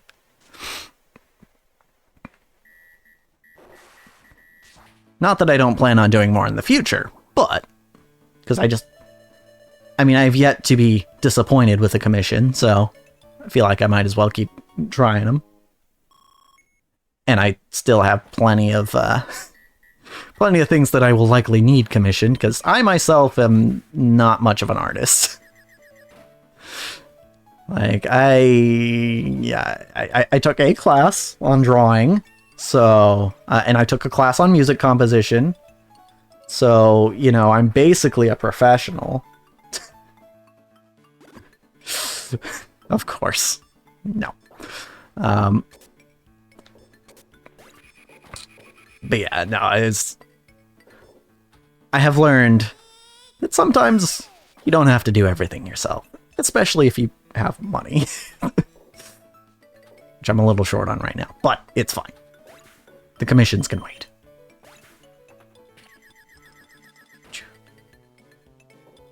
But, like, I can see why some people are like constantly commissioning things, and it's like, yeah, no, this is neat. I'm glad I can do this sort of thing. Honestly, it's such a good way to show that what you're looking for. My friend does that with my art sometimes when I'm having trouble getting something right. Ah, okay. I'm glad it's not, you know, totally out of line. To be like, okay, draw this. And it's funny because actually, this was well after I made well after this model was even done, I should say. If you don't know, Masahiro Sakurai, who is the creator of the Smash Bros. Series along with Kirby, and some various other games, he has his own YouTube channel now, where he talks about game design, and he gives advice to people about, like, oh, here's how you can work and do things in game design in a professional way. You know, basically, here's a professional's tips on how to do it.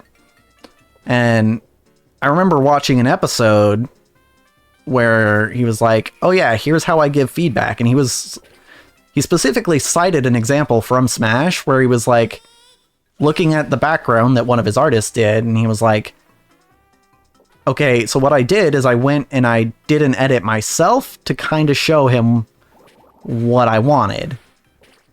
And then I had him basically put it together fully.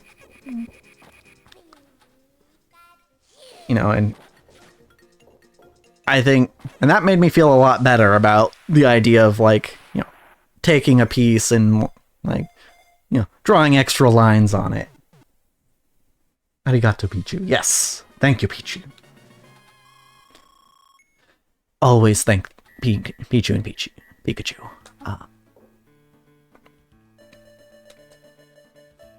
So yeah, because, I mean, I guess part of the reason that I was kind of anxious about the idea is I've done some voice directing before. A lot of you probably don't know, because you probably don't. You're probably just being introduced to me. I did one episode of an abridged series at one point, a long time ago. And that was written and directed and largely acted by me, but I also had some friends do some acting. And I directed them for that, right? And one thing that I always had heard about voice directing is, like, never give your actors a line read, right? Don't be like, no, do it like this, and then say the line exactly how you want it said, because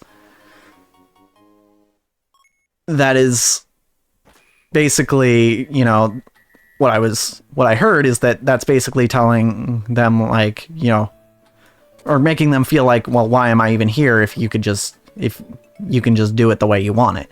So that's kind of what had me anxious about, like, taking someone's art and being like, and drawing on it and being like, okay, I like this better. But it turned out to be fine. I guess it's not the same standard for drawn art as it is for voice acting. Oh, and there goes the ball. Well, awkward. Yeah, not a terrible score.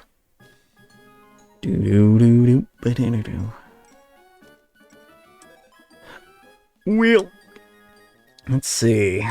I guess I probably have time for at least one more game. Also, yeah, see what I mean? I think I get why with voices, since, like, you chose them because you think they embody the characters, so if you don't trust them to sound right, then why are they there? Yeah. Yeah, and I have some, it's embarrassing to admit, but I have some experience with being a bad director.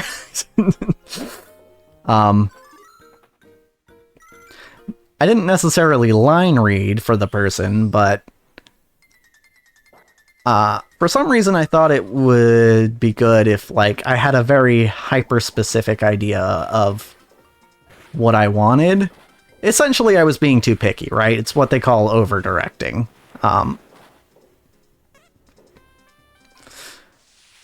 And I feel bad. I feel bad because I could tell that this actor, who was also my friend, was getting very frustrated with me. I was like, okay. I mean, I think I got what I wanted in the end, but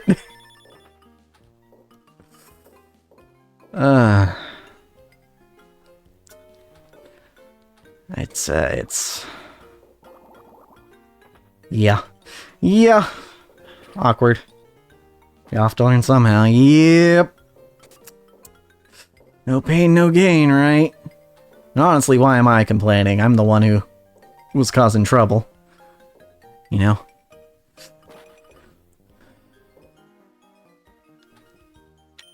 Whatever. It's fine. We're both still alive, I think. I mean, I haven't talked to him in a while, so maybe... I hope. No, he's fine. He's fine. Definitely fine. Okay. Okay. Coins. I'll take it. Alright. Thank you. No, I couldn't punch it. It's fine.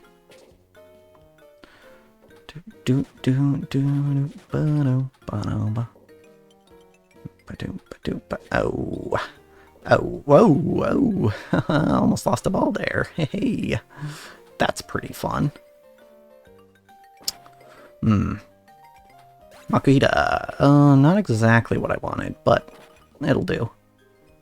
I want coins. Want coins so I can buy Pika. So that I don't have to worry about losing stuff on the sides. Because I have a tendency to panic when I don't have Pika and the ball goes over there.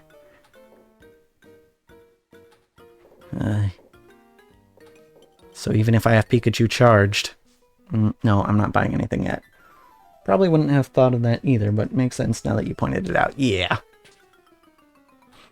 Yep.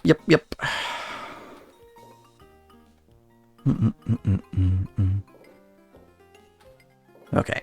Alright. Let's... Nope. Didn't quite get that hit. Okay, well, probably for the best. It's actually very easy on this board, if you have Makuhita, to knock it into one of the side areas where Pikachu or Pichu are. Because that just kind of happens sometimes. So it's honestly not the worst thing to not have Makuhita available here. Hup. Okay, that was close. Thank you, Pikachu. Now I have to get you all charged up again. Unless I can get Pika here. Nope, no Pika here. But I got a bonus multiplier, so that's neat. Hip. Okay. Yeah. Okay. Get some coins. We have enough for Pika bonus. Okay. Pika's also charged up now, so okay, if that went poorly, we would have at least had Pika to help us. Oh, yeah, let's just get some more up. Okay, there it goes. Come on, in the mart. Come on. Oh, nope. Oh. Close again. Okay. Yeah, that whole experience with over-directing my friend kind of put me off from directing things. Yeah, if I were to continue that project, I would want to get someone else to be the vocal director. Like, I still want to be the one who writes the script, or at least one of the people who writes the script. And definitely one of the actors, because that's honestly what I enjoy most out of that process. But I don't know if I want to direct. Like, if I could find an editor that I knew was better than me, then I would definitely use them, if they were willing. Yep. Come on now. Into the mart. We have enough coins. Now we need to go into the mart. Frick. Okay. In. Nope. Close. Yeah, nope. Not even close. No, that was way too early. Okay. We're getting there. Woo!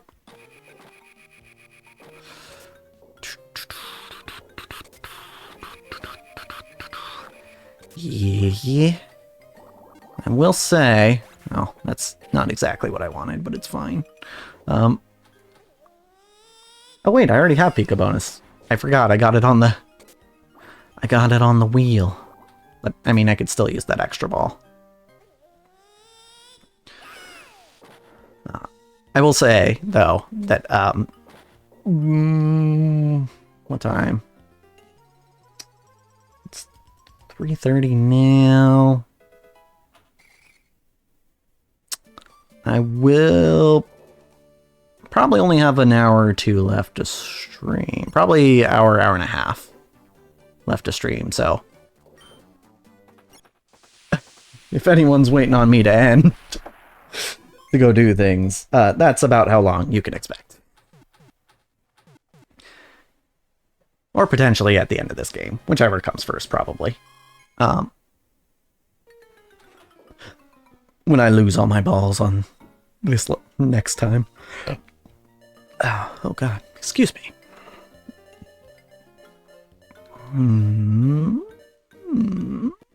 There it is. Ball saber, I'll take it. Okay, yeah, so Evo's fine now. We'll get that extra ball eventually. Catch him, catch him, catch him, catch him. What are we catching? Nose pass. I do love how the whole guessing a Pokemon from its silhouette thing has been a thing, like, all throughout Pokemon's history. Like, all the way back from the original anime. It's neat. Like, you see it pop up over and over. And it's cool. Also, it highlights one of the principles of good character design. That you should be able to recognize the character from its silhouette alone.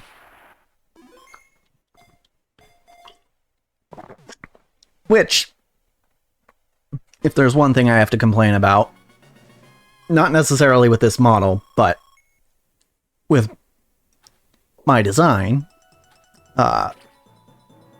it's that I feel like my silhouette isn't quite unique enough, unfortunately.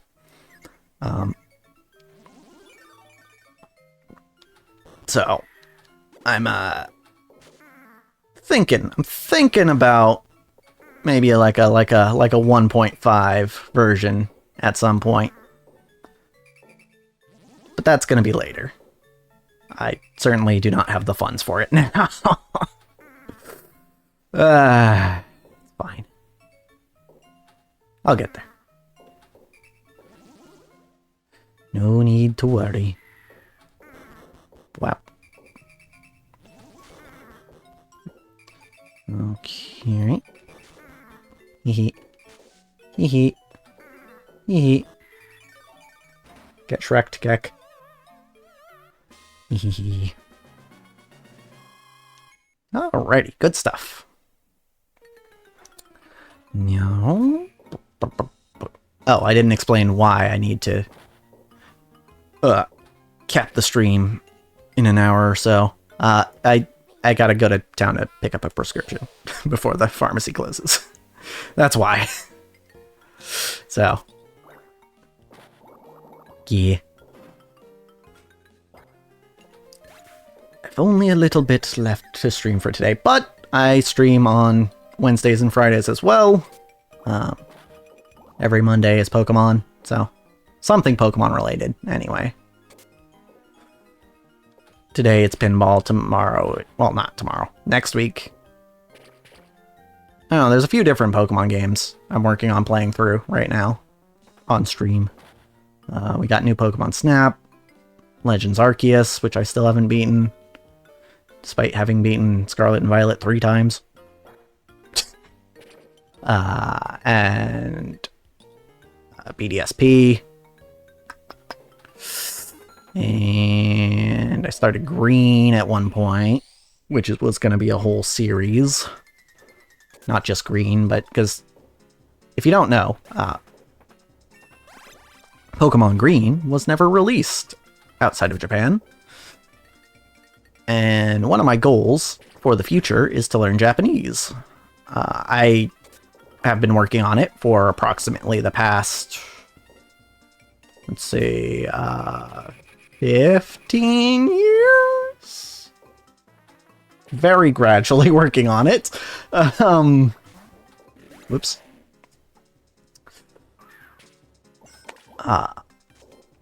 So, yeah, part of my idea to practice was to play through all of the Pokemon games in Japanese.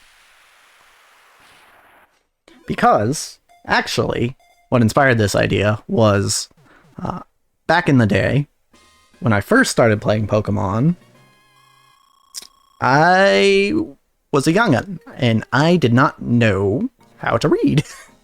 I was literally 4 years old. when I started playing Pokemon. So yeah, I didn't know how to read at all. And so that made the game kind of hard, but I liked the game enough anyway that I just kept playing it. And because I kept playing it as I was, being taught to read, I ended up getting a lot of practice reading. And it ended up with me basically entering... So, in 3rd grade, I moved. My family moved. And I had to go to a new school. And, when they tested me to see, like, okay, where's this kid at scholastically, they were like, yeah, your 3rd grade kid is reading at a 12th grade level.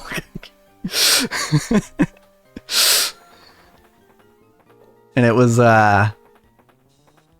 it's kind of funny. It's kind of funny. And it's pretty much all because, I was constantly playing Pokemon. And I was getting tons of practice reading.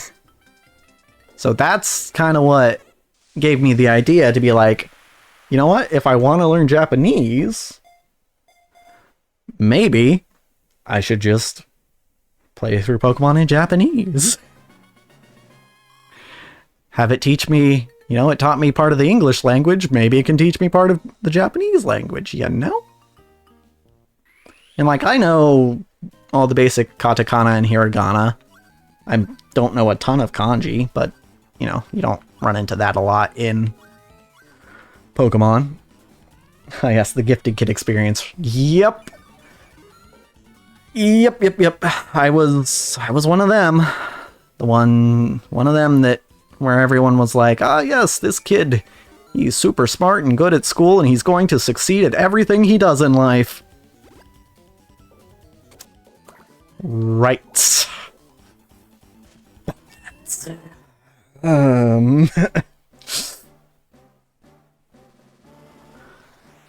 Yeah, needless to say, I haven't necessarily lived up to those expectations.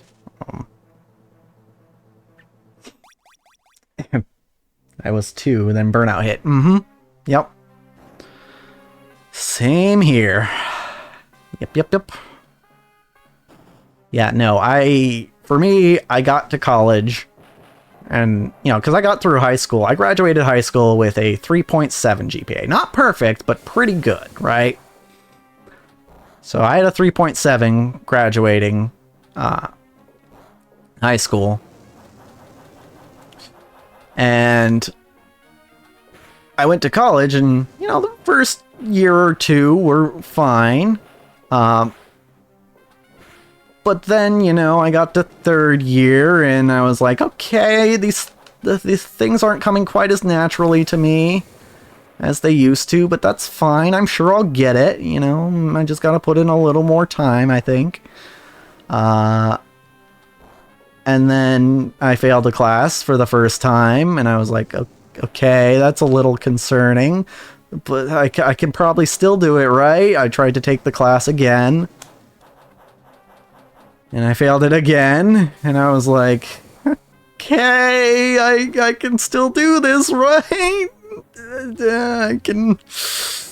Yeah, it got to a point where I couldn't even really bring myself to work on assignments because I was like, what's the fucking point if I'm just going to fail? And that's how my first 4 years of college went.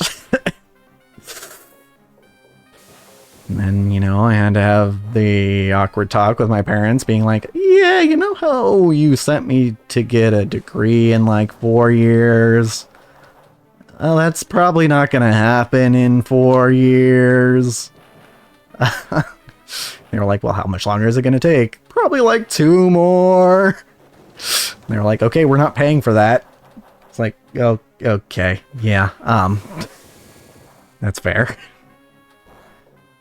And so, yeah, I moved back in with my parents, started doing college online, gradually, basically 1 class at a time. And now I'm only 1 test away from my degree. which is not the same degree that I started out trying to get, but it's a degree, so that's cool. Do we have the same life? Maybe. We might actually be the same person. I don't think anyone's seen us in the same room together, so... I think, you know, we could be the same person, actually. It's possible. Uh-oh.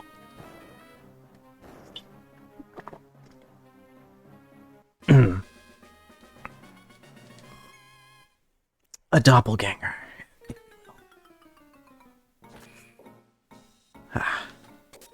Hip. There we go. There we go.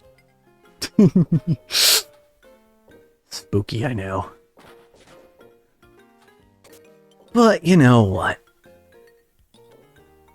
It's I guess it's not too uncommon an experience then, if we share it. Doop-a-doo-boo. But hey, you know what? I can't complain too much. There's worse places I could be in, and I do owe a lot to the generosity of my family.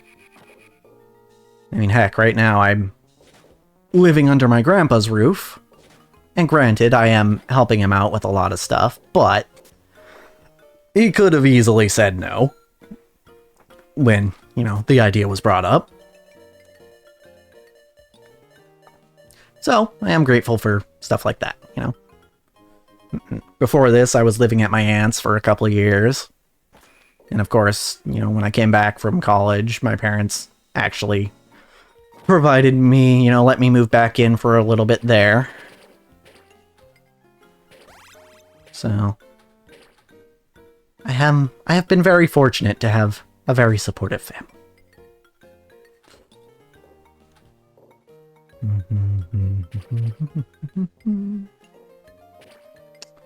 Yeah, I know there's a lot of people out there who are not as fortunate. I know a few of them personally. So, yeah, I try not to complain too much. Because after all, it could absolutely be worse. I mean, heck, I get to play video games for an audience in my spare time. That's pretty neat. Not something everyone can afford, you know.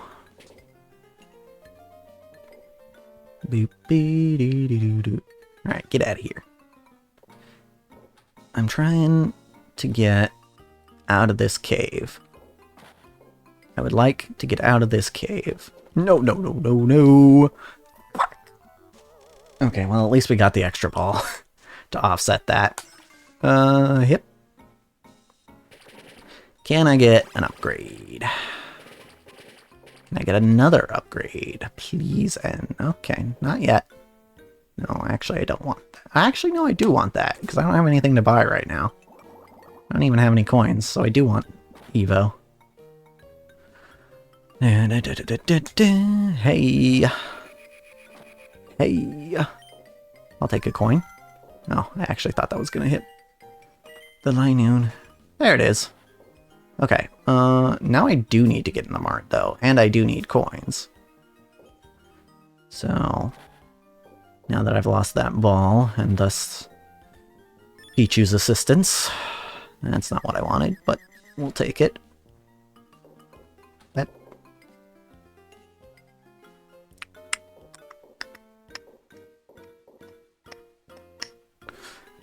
Mark time. Not mark time, we don't have any coins. Okay, catch time. What are we catching? That is another shell gun. Cool. Neat. I mean, I'll take it. But, like, doesn't help with the dex much. Yep.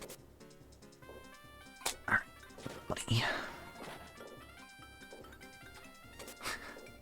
I can't help but feel like some of the times when I hit those triggers like that, you can definitely hear it on the mic.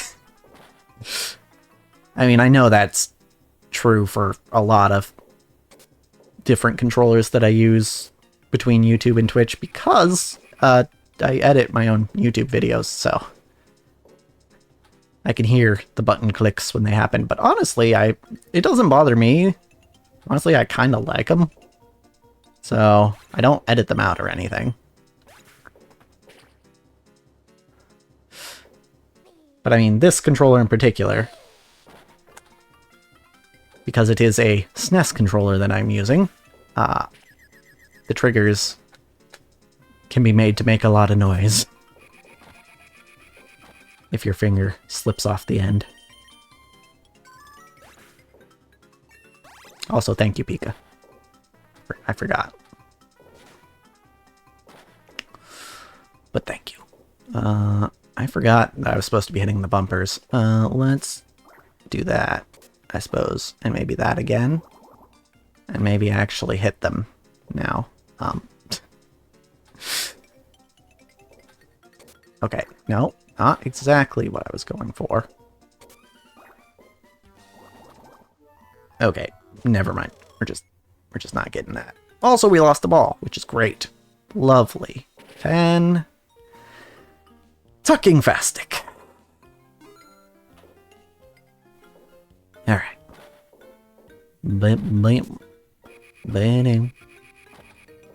Oh, okay. So now we have to get into the Evo.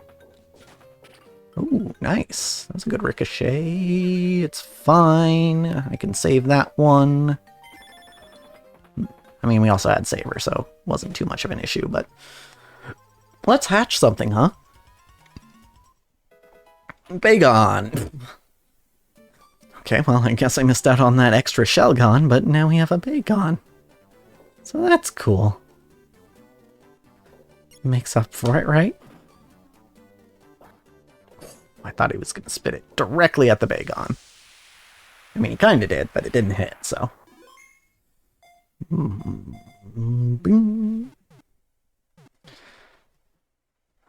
Alrighty. Hooray. Okay. Evo is what I want. Evo is what I need. Evo is my life. But first we're gonna catch something. A nose pass again. Whoa. Just straight up caught it there. Always alarms me when I somehow manage that. Where do you get these eggs, Aerodactyl? Whose eggs are you stealing?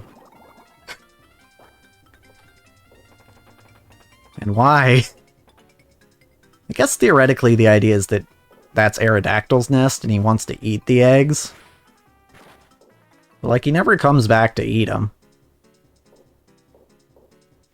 Even after Cynical is so nice as to cook it for him. Weird.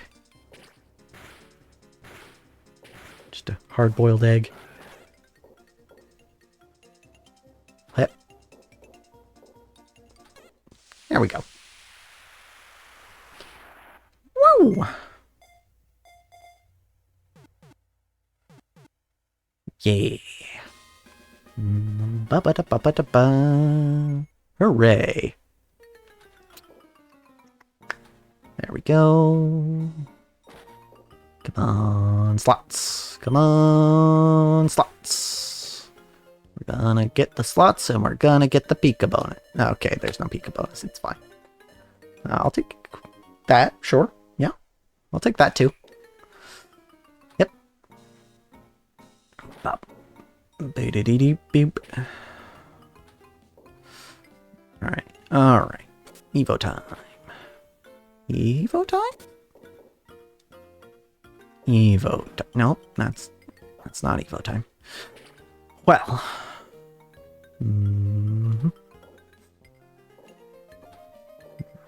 Let's see, what else is new? No,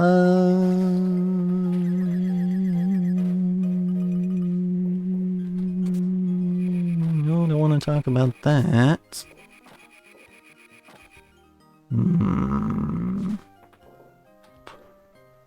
Let's see.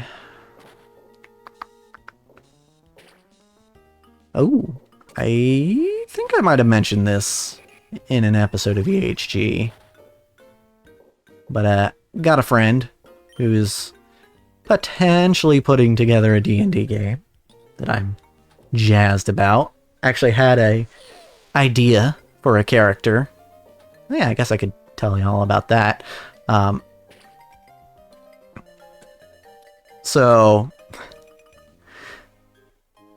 the campaign that my friend wants to DM is going to be taking place in Theros, which is a world that I had never heard of, but he explained it to me like basically the D&D version of ancient Greece. I was like, okay, cool. You know, gods, mythology, or, you know, gods and fated prophecies and, you know, heroes and stuff like that. That's cool. Sounds like a fun place to play in. And so I was like, okay, what kind of character could I make that would kind of fit in with like the Greek theming, or like, you know, the fated hero, ancient Greek theming, you know, that sort of thing. And so I've actually been stewing on this idea for a while, but I had to do some research first to figure out if it would have been appropriate. But as it turns out, the yo-yo was invented in ancient Greece. So this build that I've kind of been wanting to play, or this character that I've been wanting to play, inspired by Penny from Penny's Big Breakaway, I can play. And that is the Yo-Yo Bard. Where instead of like playing music, their performance is doing yo-yo tricks. And also they fight with a yo-yo.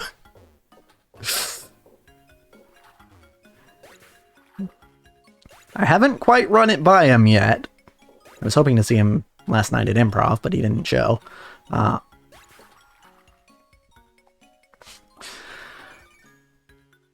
I like the idea. And I'm okay. I'm fine. If the yo-yo only does 1d4 bludgeoning, that's fine. But I just want to play a bard who uses a yo-yo both for his art and for fighting. You know? It sounds like a fun idea. And, you know, the fact that this is supposed to be like, you know, D&D version of ancient Greece, and the yo-yo was invented then?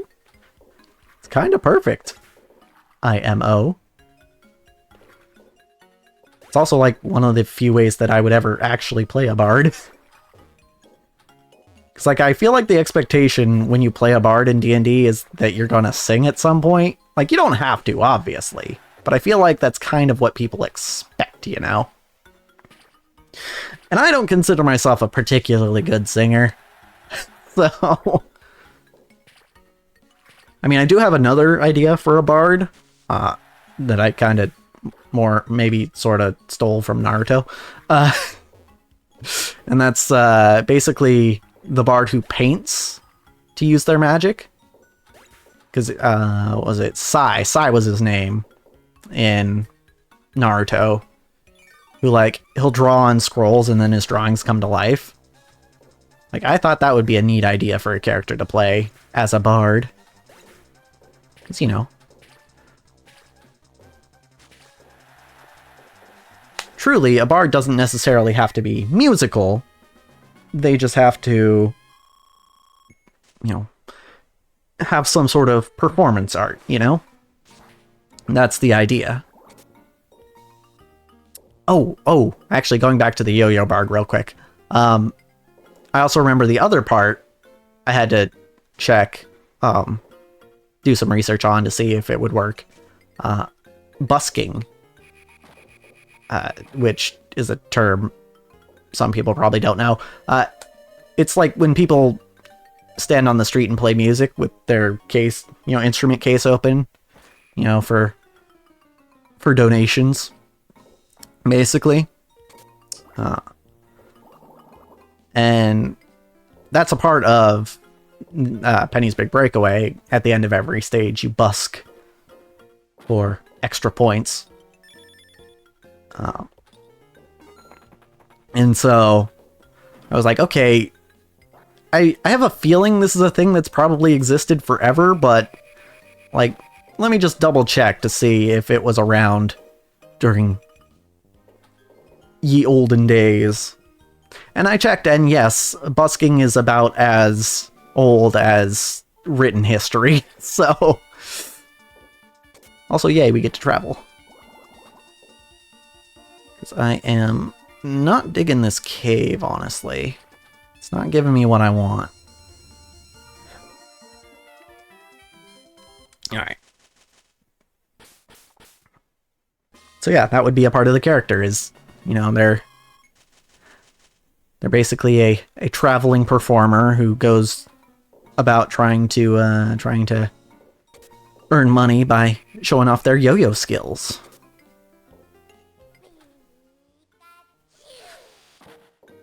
Which I think is a pretty neat idea, personally.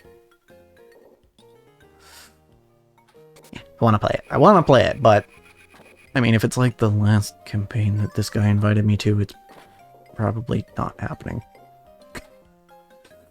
I don't know. I need to talk to him about it. Theoretically, I could just message him whenever, but my mind is oft on other things. I'm absolutely one of those people where if I don't do something the very second I think about it, I forget about it for like a week. So, yeah.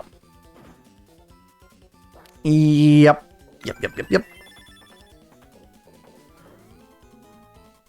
It's a unfortunate thing, but 'tis what I live with.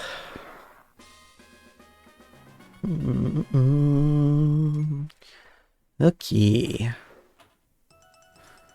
Let's go back to Kecleon and beat him up again.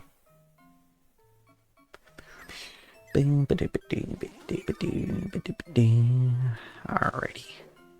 Come on, Kek. Come on, Kek. Come on, Kek. Alright, here we go. Okay, could you... Sir? Sir, could you get out of that back corner? Okay, thank you a little bit. Not quite there we go. There we go. Now we're getting some hits in. You know, I'm not sure what this Kecleon did to deserve this, but it was probably bad, right? Like, otherwise, you know, we wouldn't be beating him up otherwise, right? Yeah, this is definitely it's definitely a bad Kecleon, for sure. Yeah. Bonk. Okay. He's on the right side still. Okay. I really do like this minigame, honestly.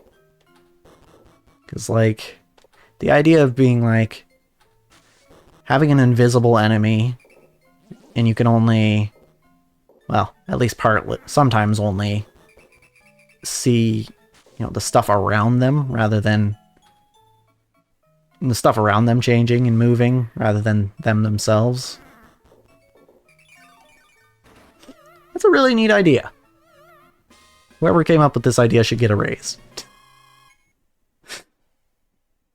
I honestly have no idea who that would be, so... I mean, someone on the dev team, obviously. Presumably one of the designers, but who knows which. Ba-da-ba-bing. Okay, let's see. This here Sandshrew is mine now. Very cute Pokemon. You know, I heard someone say, I think it was yesterday, that Sandshrew has never had a bad sprite. And I think they might be correct. Let me pause for a second. I gotta fix something. Don't mind me shaking a little bit. Okay. There we go. Okay. Yeah, no, Sandshrew sprites are pretty much always adorable, so I agree. Sandshrew has pretty much never had a bad sprite. Its model's pretty good, too. The 3D version. That reminds me. So, I think I'm not supposed to mention this thing, because I think they got in trouble with Nintendo. But there was a certain thing that I was using at one point to play Sun and Moon. Because, like, here's the thing. I have them for the actual 3DS, right? Well, I have Moon for the 3DS. So I have Moon for the 3DS, right? I have the actual game. But, it takes a lot more effort to, if you want to say, do a randomizer. It takes a lot more effort to get it on an actual cartridge and play it on an actual cartridge than it does to, say, find a way to play it on your computer. So, I was doing that. I was playing, I think it was Sun, on my computer, using a certain program.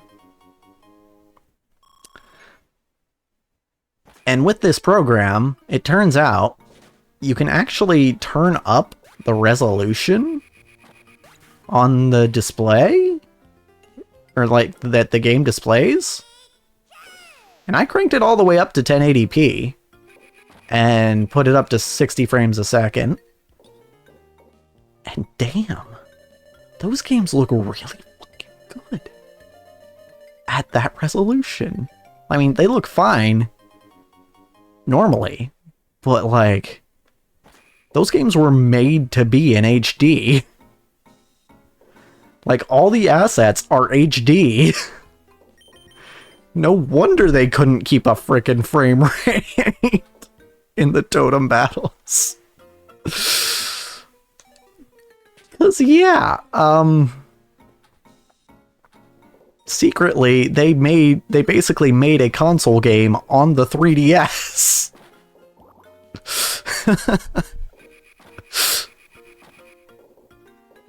That is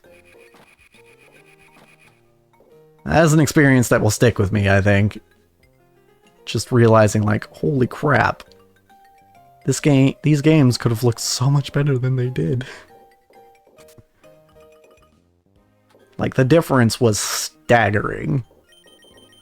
And again, like, they weren't bad looking games to begin with. So,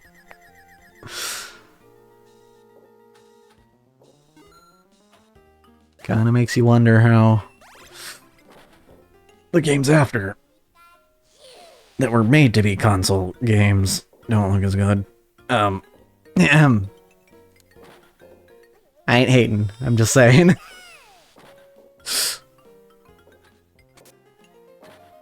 I will say though, I think I've mentioned this before, one of my pet peeves is like when people compare either 7th or either 8th or 9th gen Pokemon to Breath of the Wild. It's like, oh man, Breath of the Wild came out on the Wii U and it looks better than, you know, Scarlet and Violet or Sword and Shield. And firstly, if you're correct, you're only slightly correct, because have you seen the textures in Breath of the Wild? They ain't exactly high res. But also, probably the most important thing, Breath of the Wild was in development for 6 years. 8th and 9th gen of Pokemon had like a year apiece. So, in 9th gen they were working on Arceus at the same time. Because yes, it was Game Freak who made both those games.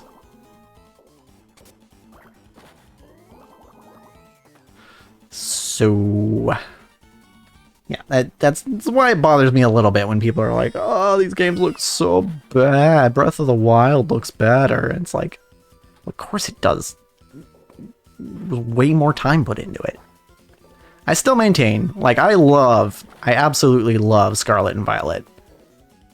But I still maintain that I wish they would have waited another half a year. Like, gave it another half a year so they could polish it up. You know, fix the frame rate, and the occasional weird glitches. Also the memory leak, that one's kind of important. Like,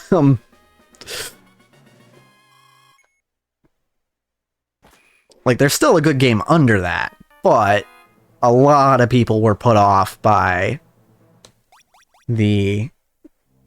those flaws that I am sure would have been solved with more time.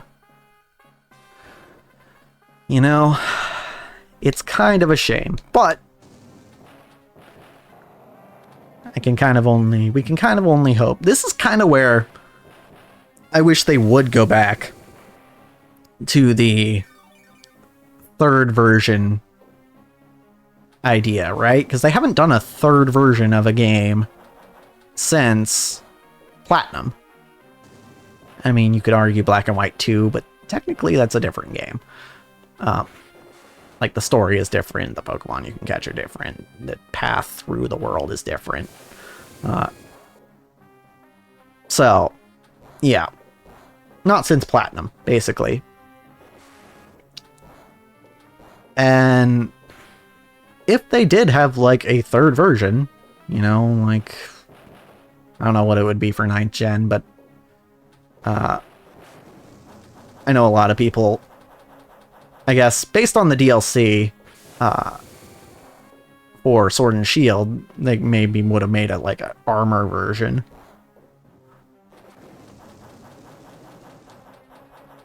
But if they had done that, it would have given them, you know, a whole extra year to polish things up. And if they had decided to do that for Scarlet and Violet, same thing. And I think, honestly, Scarlet and Violet probably needed it more than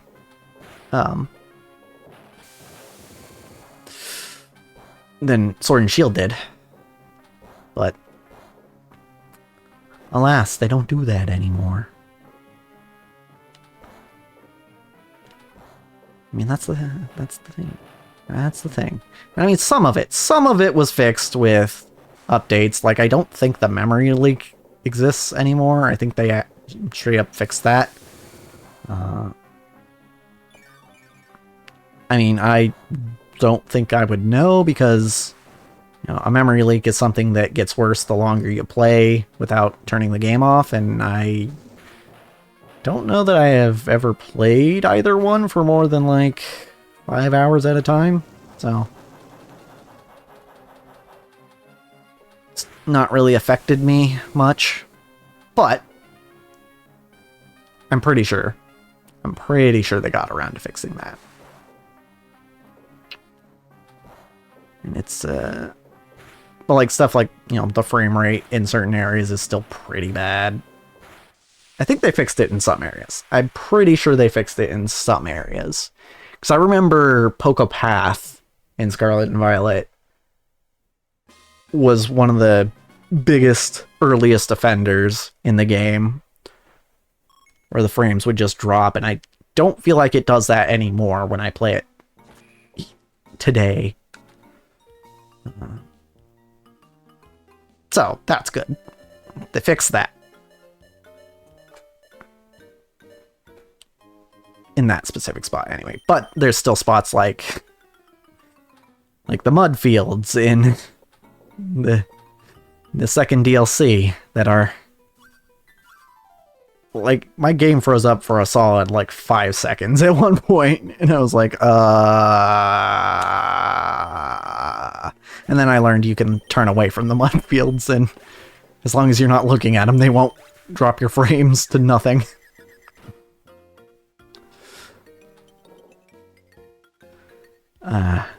It's kind of funny, actually. Kind of funny. But yeah, I mean... But I do not hesitate to say that, you know, Scarlet and Violet are the most ambitious Pokemon games in a long time. Like, Pokemon's always trying some new stuff out, right?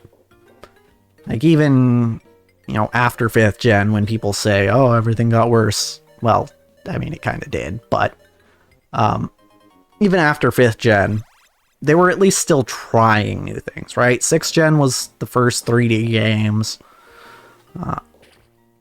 They also did Mega Evolutions, which is neat.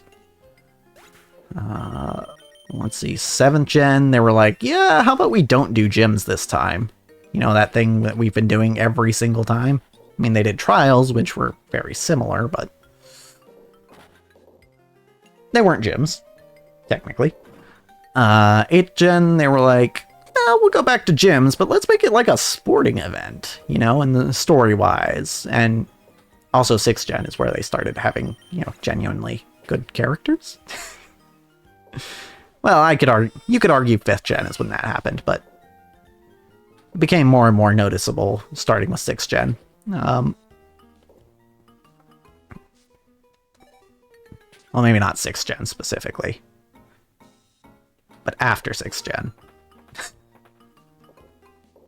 Yeah, I mean, they always try something new. But like Scarlet and Violet being open world and having 3 different storylines that all converge at the end. Slight spoiler, I guess. Like, that's cool. I mean, technically, yes, the 3 storylines are kind of the same ones that we usually see in Pokemon, which is, you know, gyms plus, you know, evil team. And then, you know, actually Arven's is pretty unique. But the fact that, you know, they're set out and designated, you know, as separate objectives, as opposed to, well, I can't get this next gym badge until I beat Team Rocket, you know? Because they're standing in front of a door I need to get through. Right? So, yeah, absolutely. I cannot emphasize enough that, like, lack of ambition was not the downfall of Scarlet and Violet. You know? It's not why it has the problems it has. The reason is arguably too much ambition. Right, they tried to do too much within the time frame they were given, and it ended up they couldn't work it out in time. And they had to release what was a slightly unfinished product. An unpolished product, I would call it. Because, like, feature-wise, it feels pretty complete. But again, it's the frame rate and all the stuff that people usually list that are not as good as one might have hoped. Oops. No, we're good. Didn't make him drop it.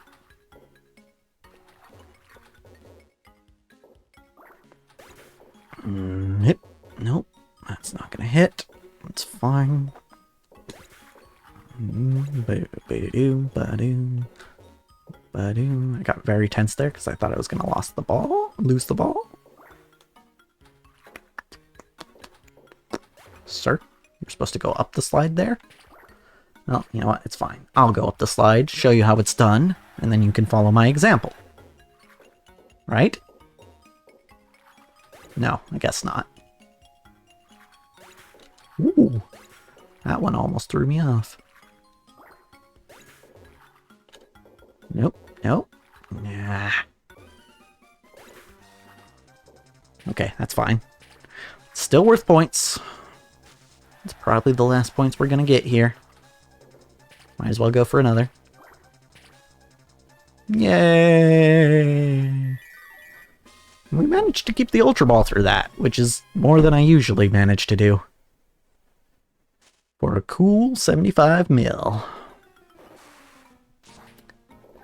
Thank you, Whiscash. Who I always want to call Whalmer, but you're not Whalmer. It's because you don't have anything related to catfish in your name, aside from, you know, Whisker. But...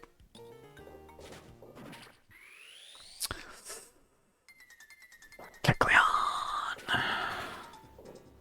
This fellow.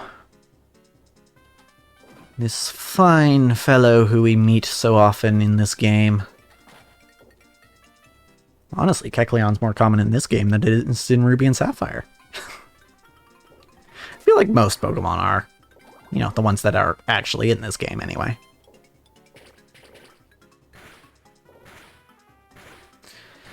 Because there are only 200 Pokemon in this dex. Oh man, this game doesn't have the national dex. Ah! Oh yeah, that's another thing people didn't like about 8th gen and 9th gen. But like, I get it.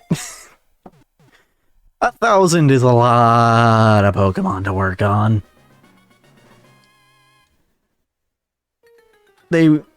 Scarlet and Violet wouldn't have had nearly the scope that it had if they had to put all 1,000-something Pokemon in it.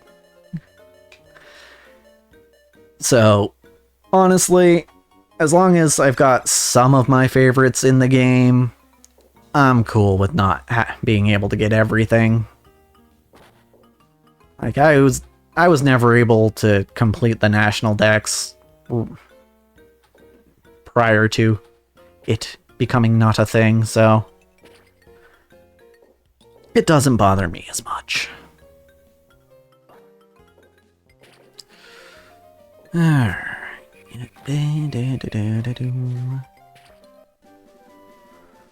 Okay, travel time. Let's get out of these woods, please. Yeah, no, not trying to go in the mart.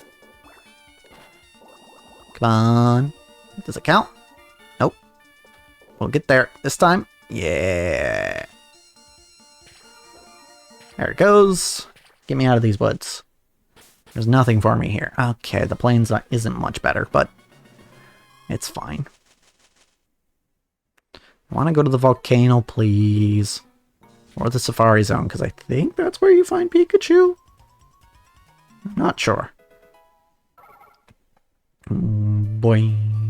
I wonder if the Pokemon are evenly split between the boards. No, because there are definitely Pokemon you can get on either board. Because I was like, what if there are exactly 100 Pokemon you can get on the Ruby board and exactly 100 to get on the Sapphire board? But I don't think that's the case. Because I know that there are Pokemon that you can get on either. So. Bip. There we go. Whismer caught.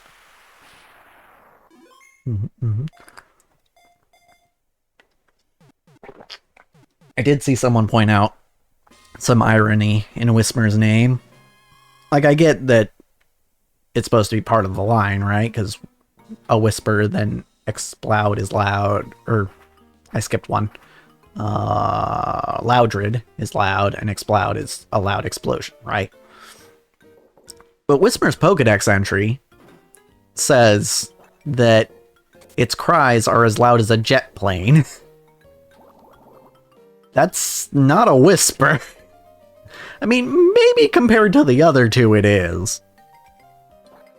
But that's not quiet.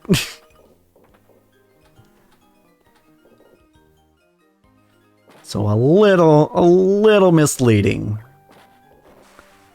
But like, there's a ton of animals in real life that have misleading names. Like, I don't know, crayfish. It's not a fish. It's a starfish as well. A lot of things that aren't fish are named fish. So.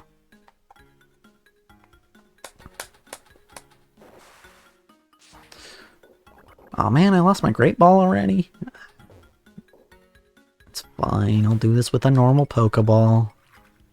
Guess that means there's no pressure not to lose an upgrade. Yep. Ba-ba-da-ba-da, ba-da-ba-da.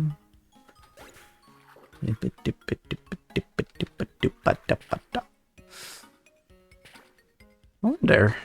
I should check the credits. I don't know if whoever did the music for this game is the same person who did the one music for Ruby and Sapphire. Because it does sound significantly different. But that could just be because, you know, it's a spin-off.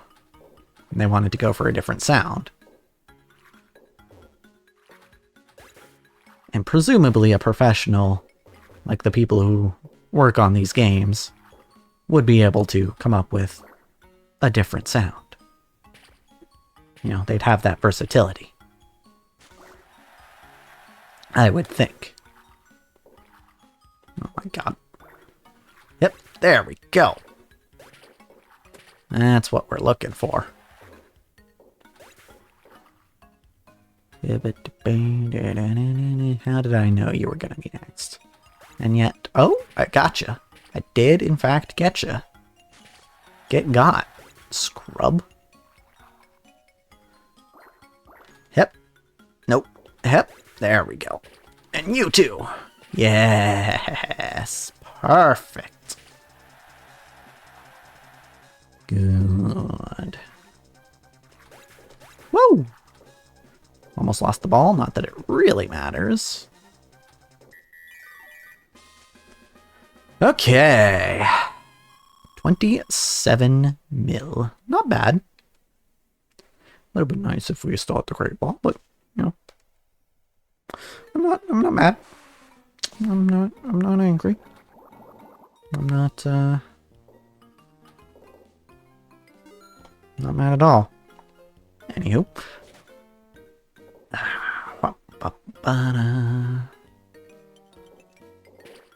Okay, so we can Evo now, which would be fun. And helpful. Not optimal. Be best to do it later, I think, but would still be good.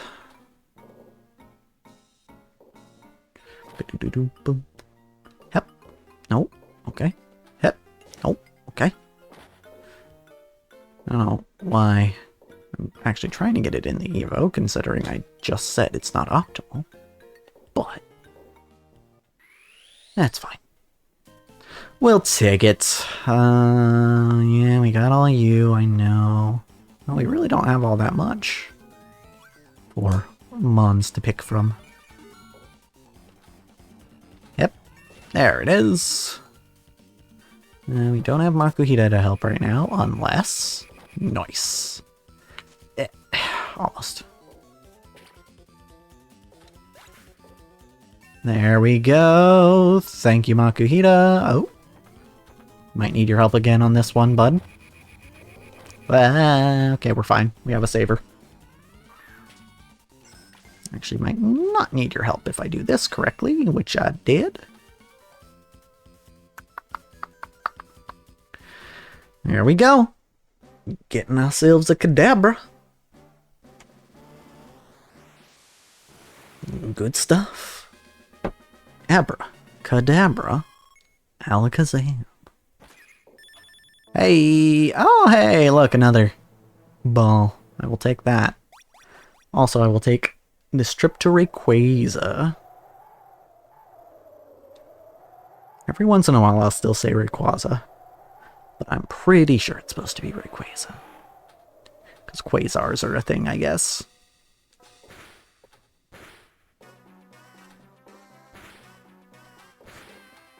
Me, I just know him as the big green dragon guy.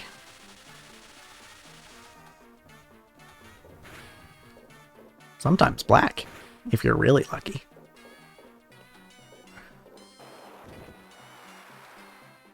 I don't know why, but for some reason last night, I think it was a dream. I think I was dreaming about this game, which don't look too much into that, I guess. I think I was dreaming about this game, and I was like, oh, I found a shiny.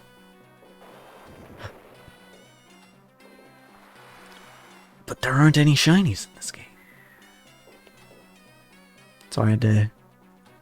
So I was like constantly questioning myself, like, what? A shiny in this game? I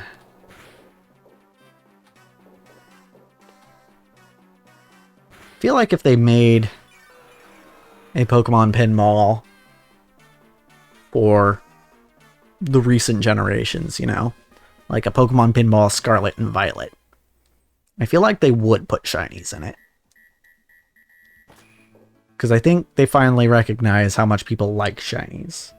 That was seriously impressive. Thank you! I have had some practice fighting Rayquaza. So. That was actually one of my better runs, I will say that. It turns out, a lot of the time, I'm actually better at this game, and a lot of games, actually, when I'm not really focusing on what I'm doing. This is actually something I've learned a while ago. All the way back in, at least I first started to suspect it back when I was playing my Sonic Marathon on YouTube. Because it was during that marathon that I specifically wanted to develop the skill of being able to play a game and talk about something that's not the game at the same time. And so I specifically went out of my way to do so in that series. And in doing so, and watching the footage back, I was like, do I do better when I'm not focused on the game? Like when I'm talking about something else? And yeah, there's been significant evidence to the to support that, because it wasn't too long after that I got interested in speedrunning Mega Man X, which is the only game I've ever speedrun. And I'm not even particularly, my PB isn't a particularly competitive time, but I'm still proud of it. 45:26 if you're curious. But yeah, I started speedrunning Mega Man X, and when I was just, in a dead silent room playing the game, I didn't do as well as when I was sitting there listening to people play D&D, because that's what I did. I had some campaigns that I wanted to listen to, because, there were people involved that I quite enjoyed. So I was it was a weird revelation to me. And yeah, it's something I think I just recognize about myself now. So yeah. What am I trying to do here? I mean, maybe I should focus in for a second to figure out. I mean, at this point, I feel like I should just kind of try to keep the ball in play, I don't feel like I have to do anything in particular. I mean, I do want to travel for the sake of completing the decks, but I don't know if it's important enough to jeopardize my score, Hip. Hip. Come on.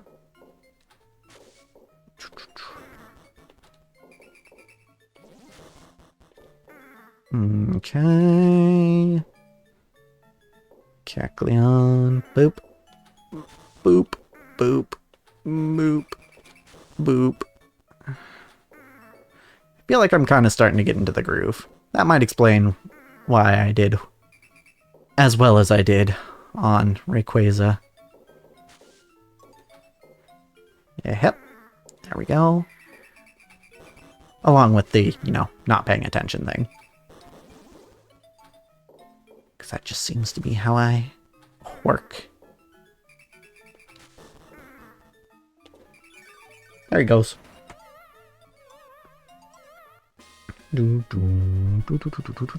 Yay!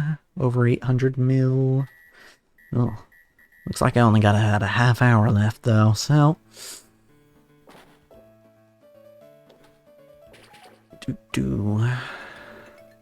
Yeah, it was kind of funny. I was talking to my grandpa yesterday about how the pharmacy kept calling, being like, "Oh, we have your prescription ready."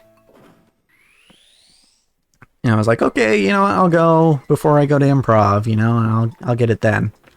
And I call the... Oh, actually, I think I might be missing either Illumise or Volbeat. This might be something I need, actually, for the decks.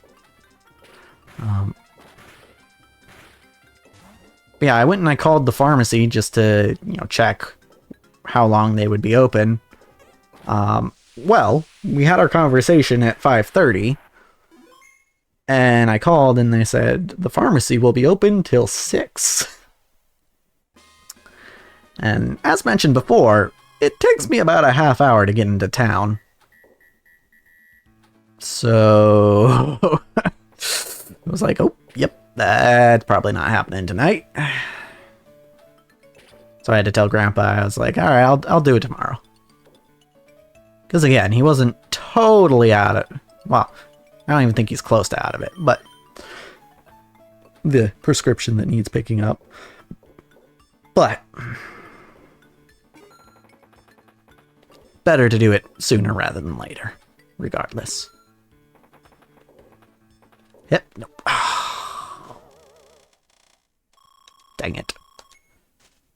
Well, and a ball bonus put us over 1 billion, so that's fun. Boom, boom, ba-da-ba-doom. I feel like after maybe 1 or 2 more games of this board, because this isn't the last time I'm going to play this. People watching on YouTube will probably know this, because in case anyone didn't know, this VOD does go up on YouTube, or is going up on YouTube. But those watching live might want to know. Yeah, this won't be the last time I play this game, as this is a series that I am primarily doing on my YouTube channel. But sometimes I'll stream it too.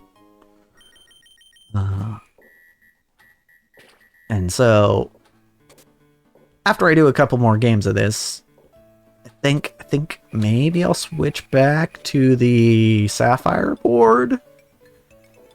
Just so I can get all of my high scores above 1 billion. Because it kind of bugs me looking at the high scores on the Sapphire board right now. On account of the fact that 9 of them are over 1 billion, and then there's one that's just like 800,000 or 800 million. It's like, okay, well, it's not the same number of digits. That's bothering me. I need to fix that.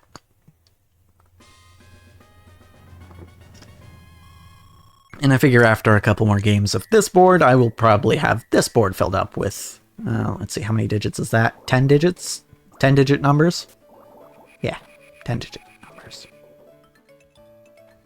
Alright, I need to get into that mart. And that's what I need to do right now.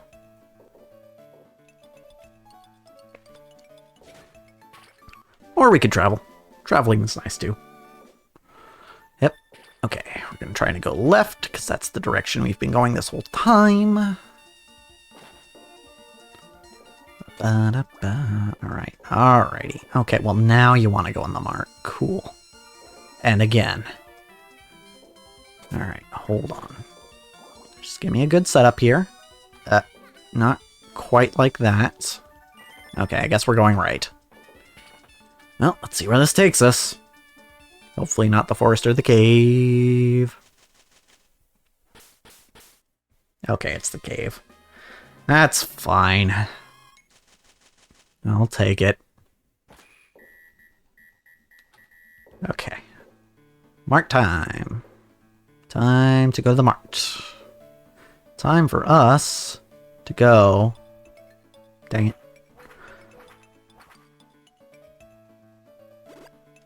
To the mart. Nope. That's not the mart. Oh, come on. Come on. Ugh. Shoot. Shoot. Shoot for the stars. Nope. Didn't work.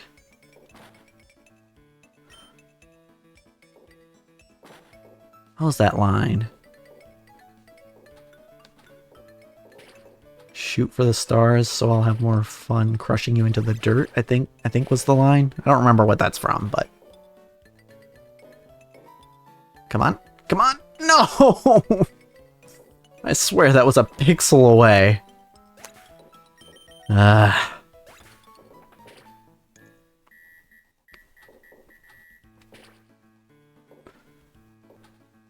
alright. If I could just get in the mart again before the end of stream, that would be nice.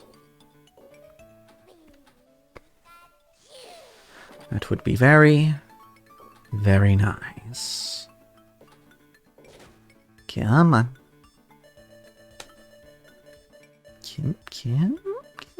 Okay, small bonus isn't great, but we'll take it.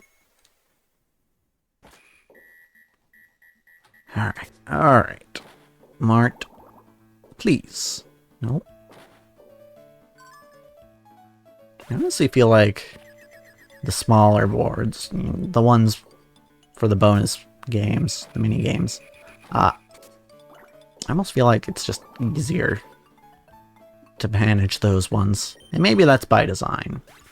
Hold a moment. I gotta fix that. Okay, we're good.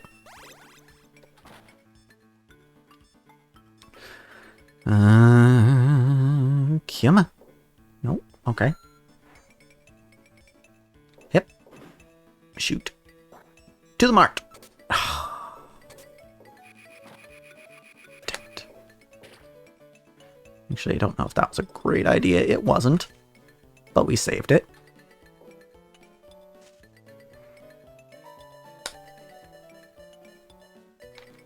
Oh, I missed it. I was going for the Pika. But alas, 'twas not to be. There we go. We got it, though. We got it. Pika bonus acquired. Thank you, thank you. Yep. There we go.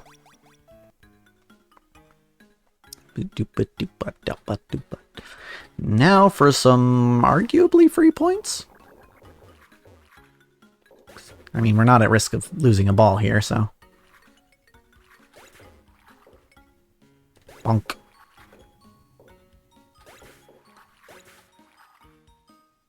Wow, nobody wants to go up the slide today? Okay, there's one. Okay, cool. Oh. Ah. Gosh, diddly darn it. Ah. Okay, hold on. We got this. Oh, no. We got this. There it is. Yep. There's one. Good, good, good, good, good, good.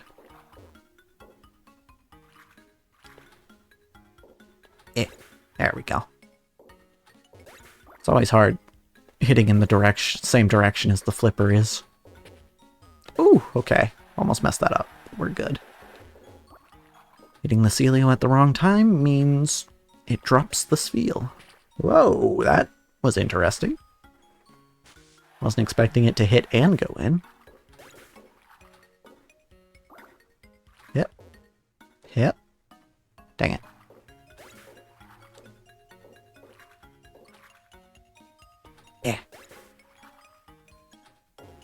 this point, I kind of just want to keep the Great Ball. Oh, but that'll work too.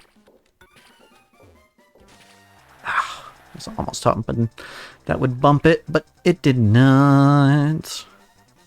Yep. Okay. Oh, thank you, Spheel. I don't think that's going to work, but... Oh, just before the buzzer. Or just after, I should say. Damn.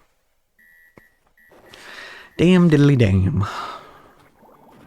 Alright, what do we got here? What do we got? What are we doing? What are we up to? Ah, frick. Alright, hold on. Yep. Okay, Mart's open. Don't know that I'll need it anytime soon, but...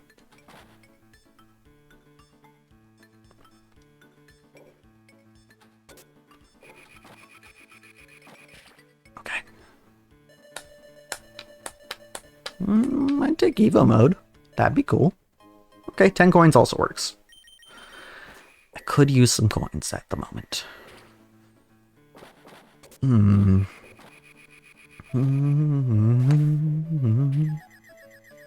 Nuzleaf, knocked over. What do I want right now? What do I want? Travel's one thing. That's kind of it, honestly. We've got our Pika. We're pretty much set for now. Basically just keeping the ball in play. I guess we could use some coins, but, you know, don't necessarily need them. Oh, almost got the Evo. But we'll hatch instead, because that would be more efficient.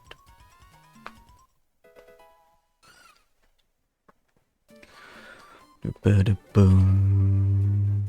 Alrighty. Skitty. Skitty. Come back. Oh, almost. Hit. And hit. Almost. Very close. I will get this kitty cat. To be fair, this is about how easy it is to catch an actual cat. They are spry creatures, they are. Mm-hmm. Mm-hmm. Mm-hmm.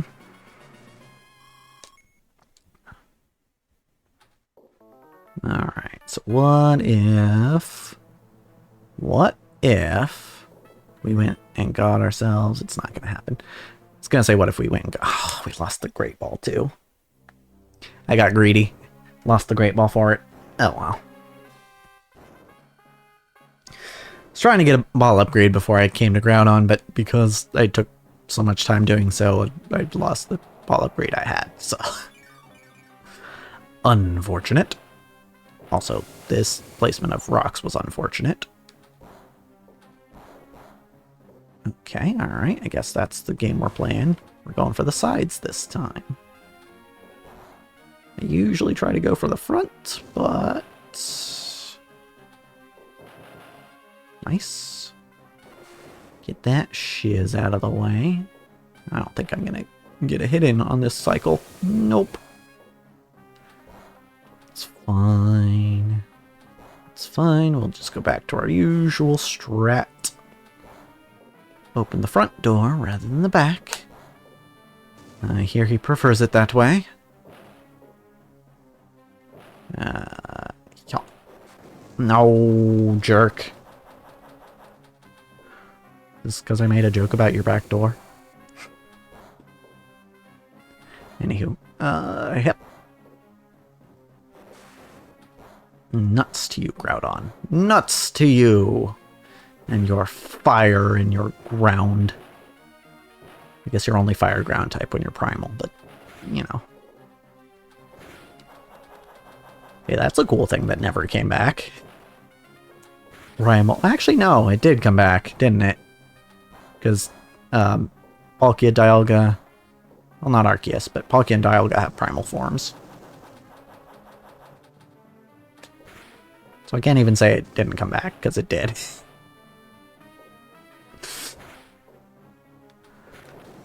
It's just I haven't beaten Arceus yet, so I haven't seen them in game.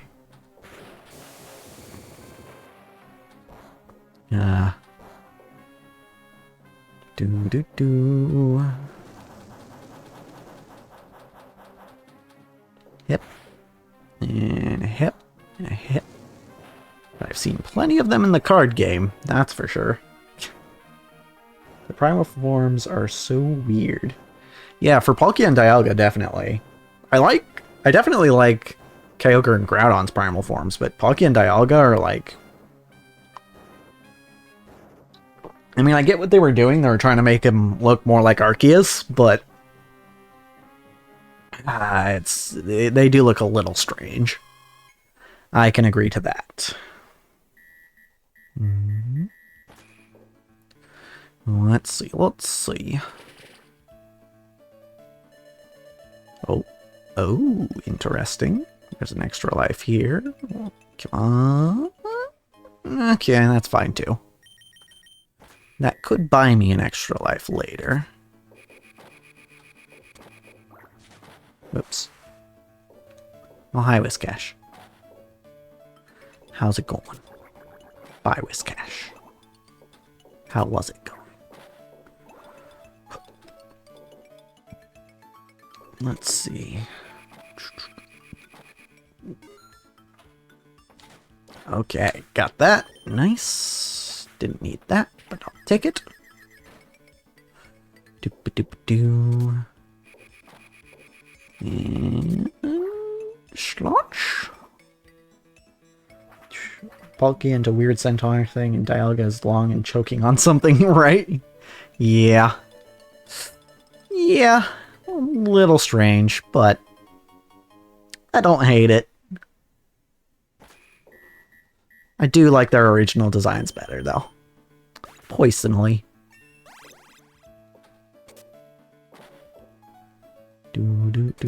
Also, is that kind of a retcon of the Primal Dialga from the Mystery Dungeon games? Because that was a thing, wasn't it? In the Explorers games?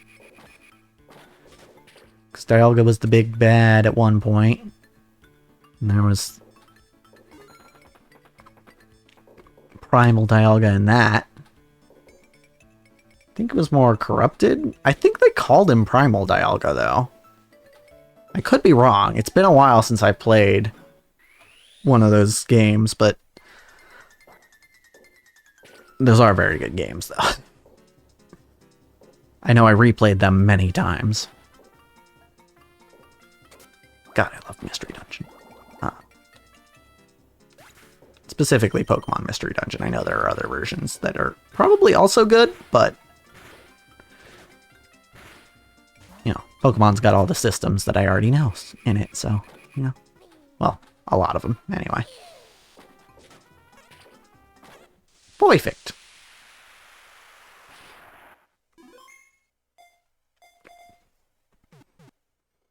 But yeah, I mean, the reason he was the villain was he was corrupted. Talking about Dialga again. I think you're right, but they probably meant it to be more corrupted than truly primal. TBH probably just didn't consider side games. Yeah, that's true. Yeah, I don't think the Mystery Dungeon games are quote-unquote canon to the mainline games. Because it's not even... I mean, Game Freak didn't make the Mystery Dungeon games. That was Chunsoft, I believe? So, like, whatever happened in those games, theoretically, they could pretty much just ignore, right? Hit. Hit. Do.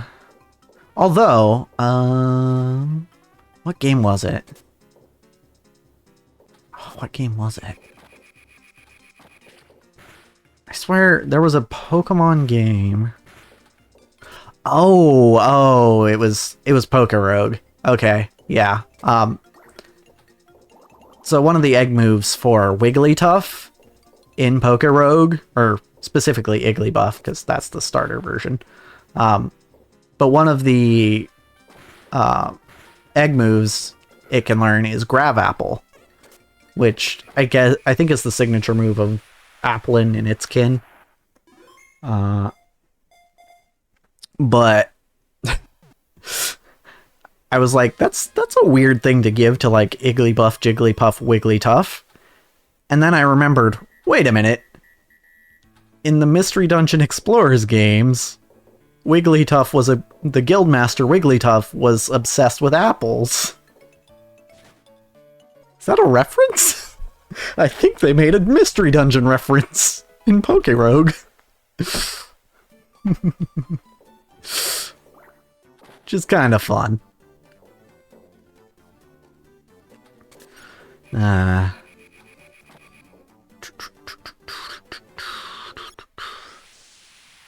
geez, that's amazing. Yeah, you can tell that the people making Pokerogue might be fans of the series. You know. Also, a Mystery Dungeon in Hisui would be pretty neat too. Well, that has me wondering, for Legend ZA, is it still going to be called Kalos, or are they going to call it something different?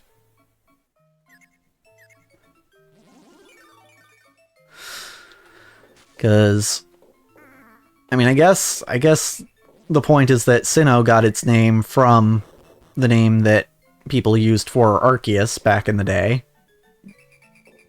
But I don't feel like there's any sort of, like, similar story to be had with Kalos. You know. Because, like, I don't know. There's no, like, creator deity. I mean, there's Xerneas, who's supposed to be, like, the embodiment of life in Pokemon world, but Xerneas ain't no Arceus, right? And Zygarde certainly isn't, like, the godly type, I don't think. In fact, Zygarde seems more man-made than anything. I don't know if that's true, but it felt like it. Also, how underutilized Zygarde was in X and Y. Enough that they had to, like, put a whole side quest of collecting Zygarde pieces in Sun and Moon.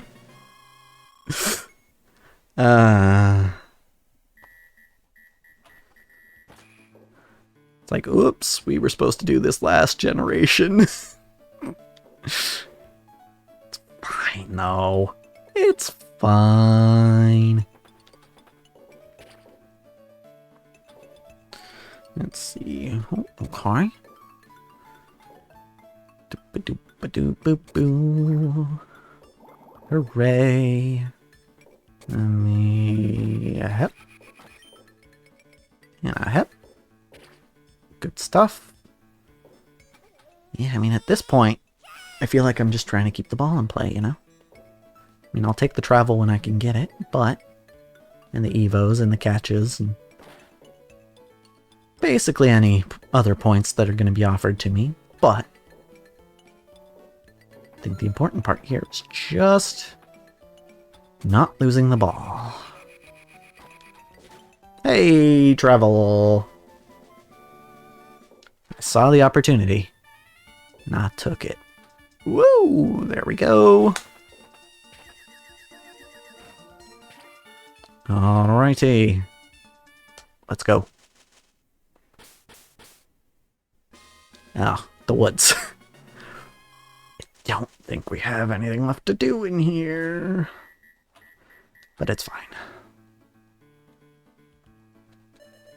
Can I get the ball upgrade, please? No, but we can get a big bonus, which is fine. I will take it. Hep.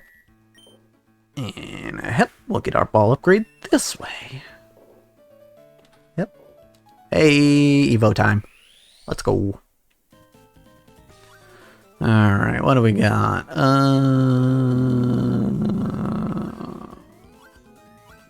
Let's go for Alakazam. Abracadabra. Alakazam. Weep. There it is. Weep. We'll get there.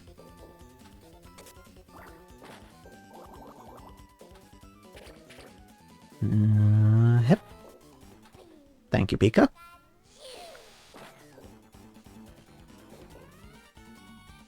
I mean, Grab Apple isn't a terrible move for Wigglytuff. It's a pretty good move in general, but it was just a weird choice. And I was like, what? Okay, hold the phone. Hold the phone. Hold the phone. We can get it. Okay, that helps. If we can get it around the back one more time, then we can grab that upgrade and the link cable. God, link cables. Nostalgic. Oh, man. Hup. And now we need to get it in Sharpedo's mouth. Okay. I can do that. I've done it once. I can do it again. There it is. Just like that. Hold on. Hold on. We're gonna get a ball upgrade or two first, maybe? No. Okay. It's fine. We'll just go in. We'll just go in. There we go.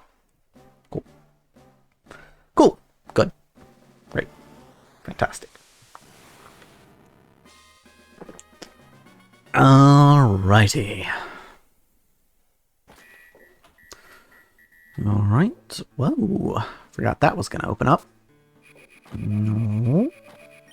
Actually, I do kind of want that for the sake of traveling, but I don't want to lose Makuhita here. Evo mode? Evo mode? Okay. 10 coins is fine.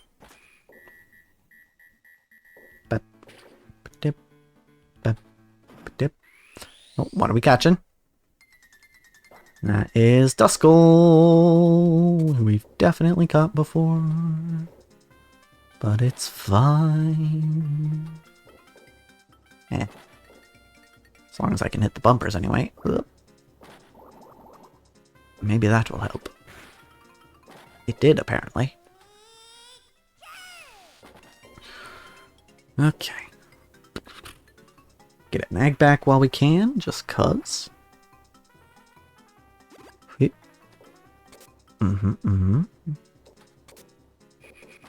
So I guess maybe by catching the Pokemon that hatch out of those eggs, we're kind of doing people a favor.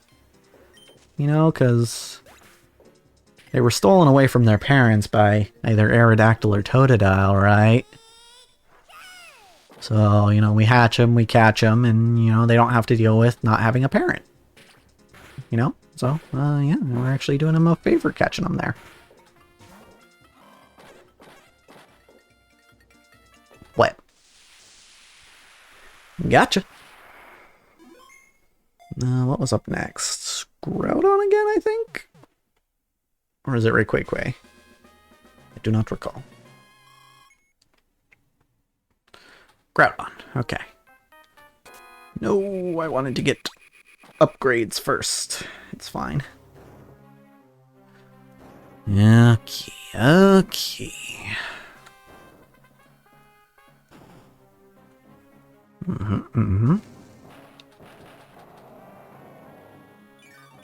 Okay, well, that's kind of easy to work with. Oh, yes! Perfect! Oh, you love to see it. Ah. You love when he traps the ball in there with him. Oh, okay. Let me just... Oh, no, not quite. Okay, that's fine. Fine. Yeah, that's this is gonna be a pretty solid run, I think. Given that start. Bop. Bop. Bop. Okay. Uh-huh. Uh-huh. Uh-huh. Almost there. There it is. Yep, that was that was pretty good luck. That first part there. I wish I could say I did it intentionally, but that was mostly luck. Alright, and right about on time, too. Ooh, I could go straight to Rayquaza. But that's probably going to have to happen next time. Because, yeah, I need to get going to the pharmacy. Hey, if you're watching... Oh, wait, I should figure out who to raid first. Before I end. Oh, we are going to the bonus. Neat. Let me just, we'll pause here. Yeah, let me figure out who to raid, because, it would be a shame for me not to pass it along, I think. Let's see. Firstly, is there anyone else playing this game? Looks like no. Yeah, understandable, not the most, common. Let's see. Alright, anything similar amongst my following?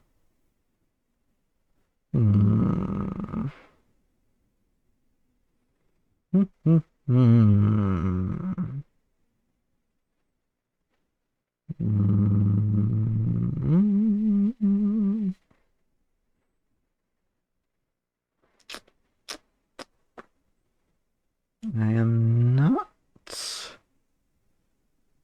seeing anyone just yet. Oh, but if we can, let's see if this is possible. I do kind of want to raid one of my favorite streamers, if that's okay with y'all. So, let me see if this works. Yeah, okay. So we're gonna go raid good old Henya the Genius. Because she's awesome and amazing. And, yeah. Let's raid Henya.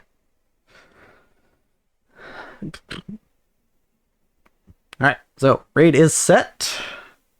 Let me go ahead and do my thing.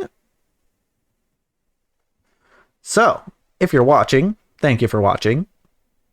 And, oh, by the way, this VOD will be on YouTube. If you're looking for more Pokemon Pinball, it will also be on YouTube. So, yep. Thanks for watching. And as for this stream, that's a wrap.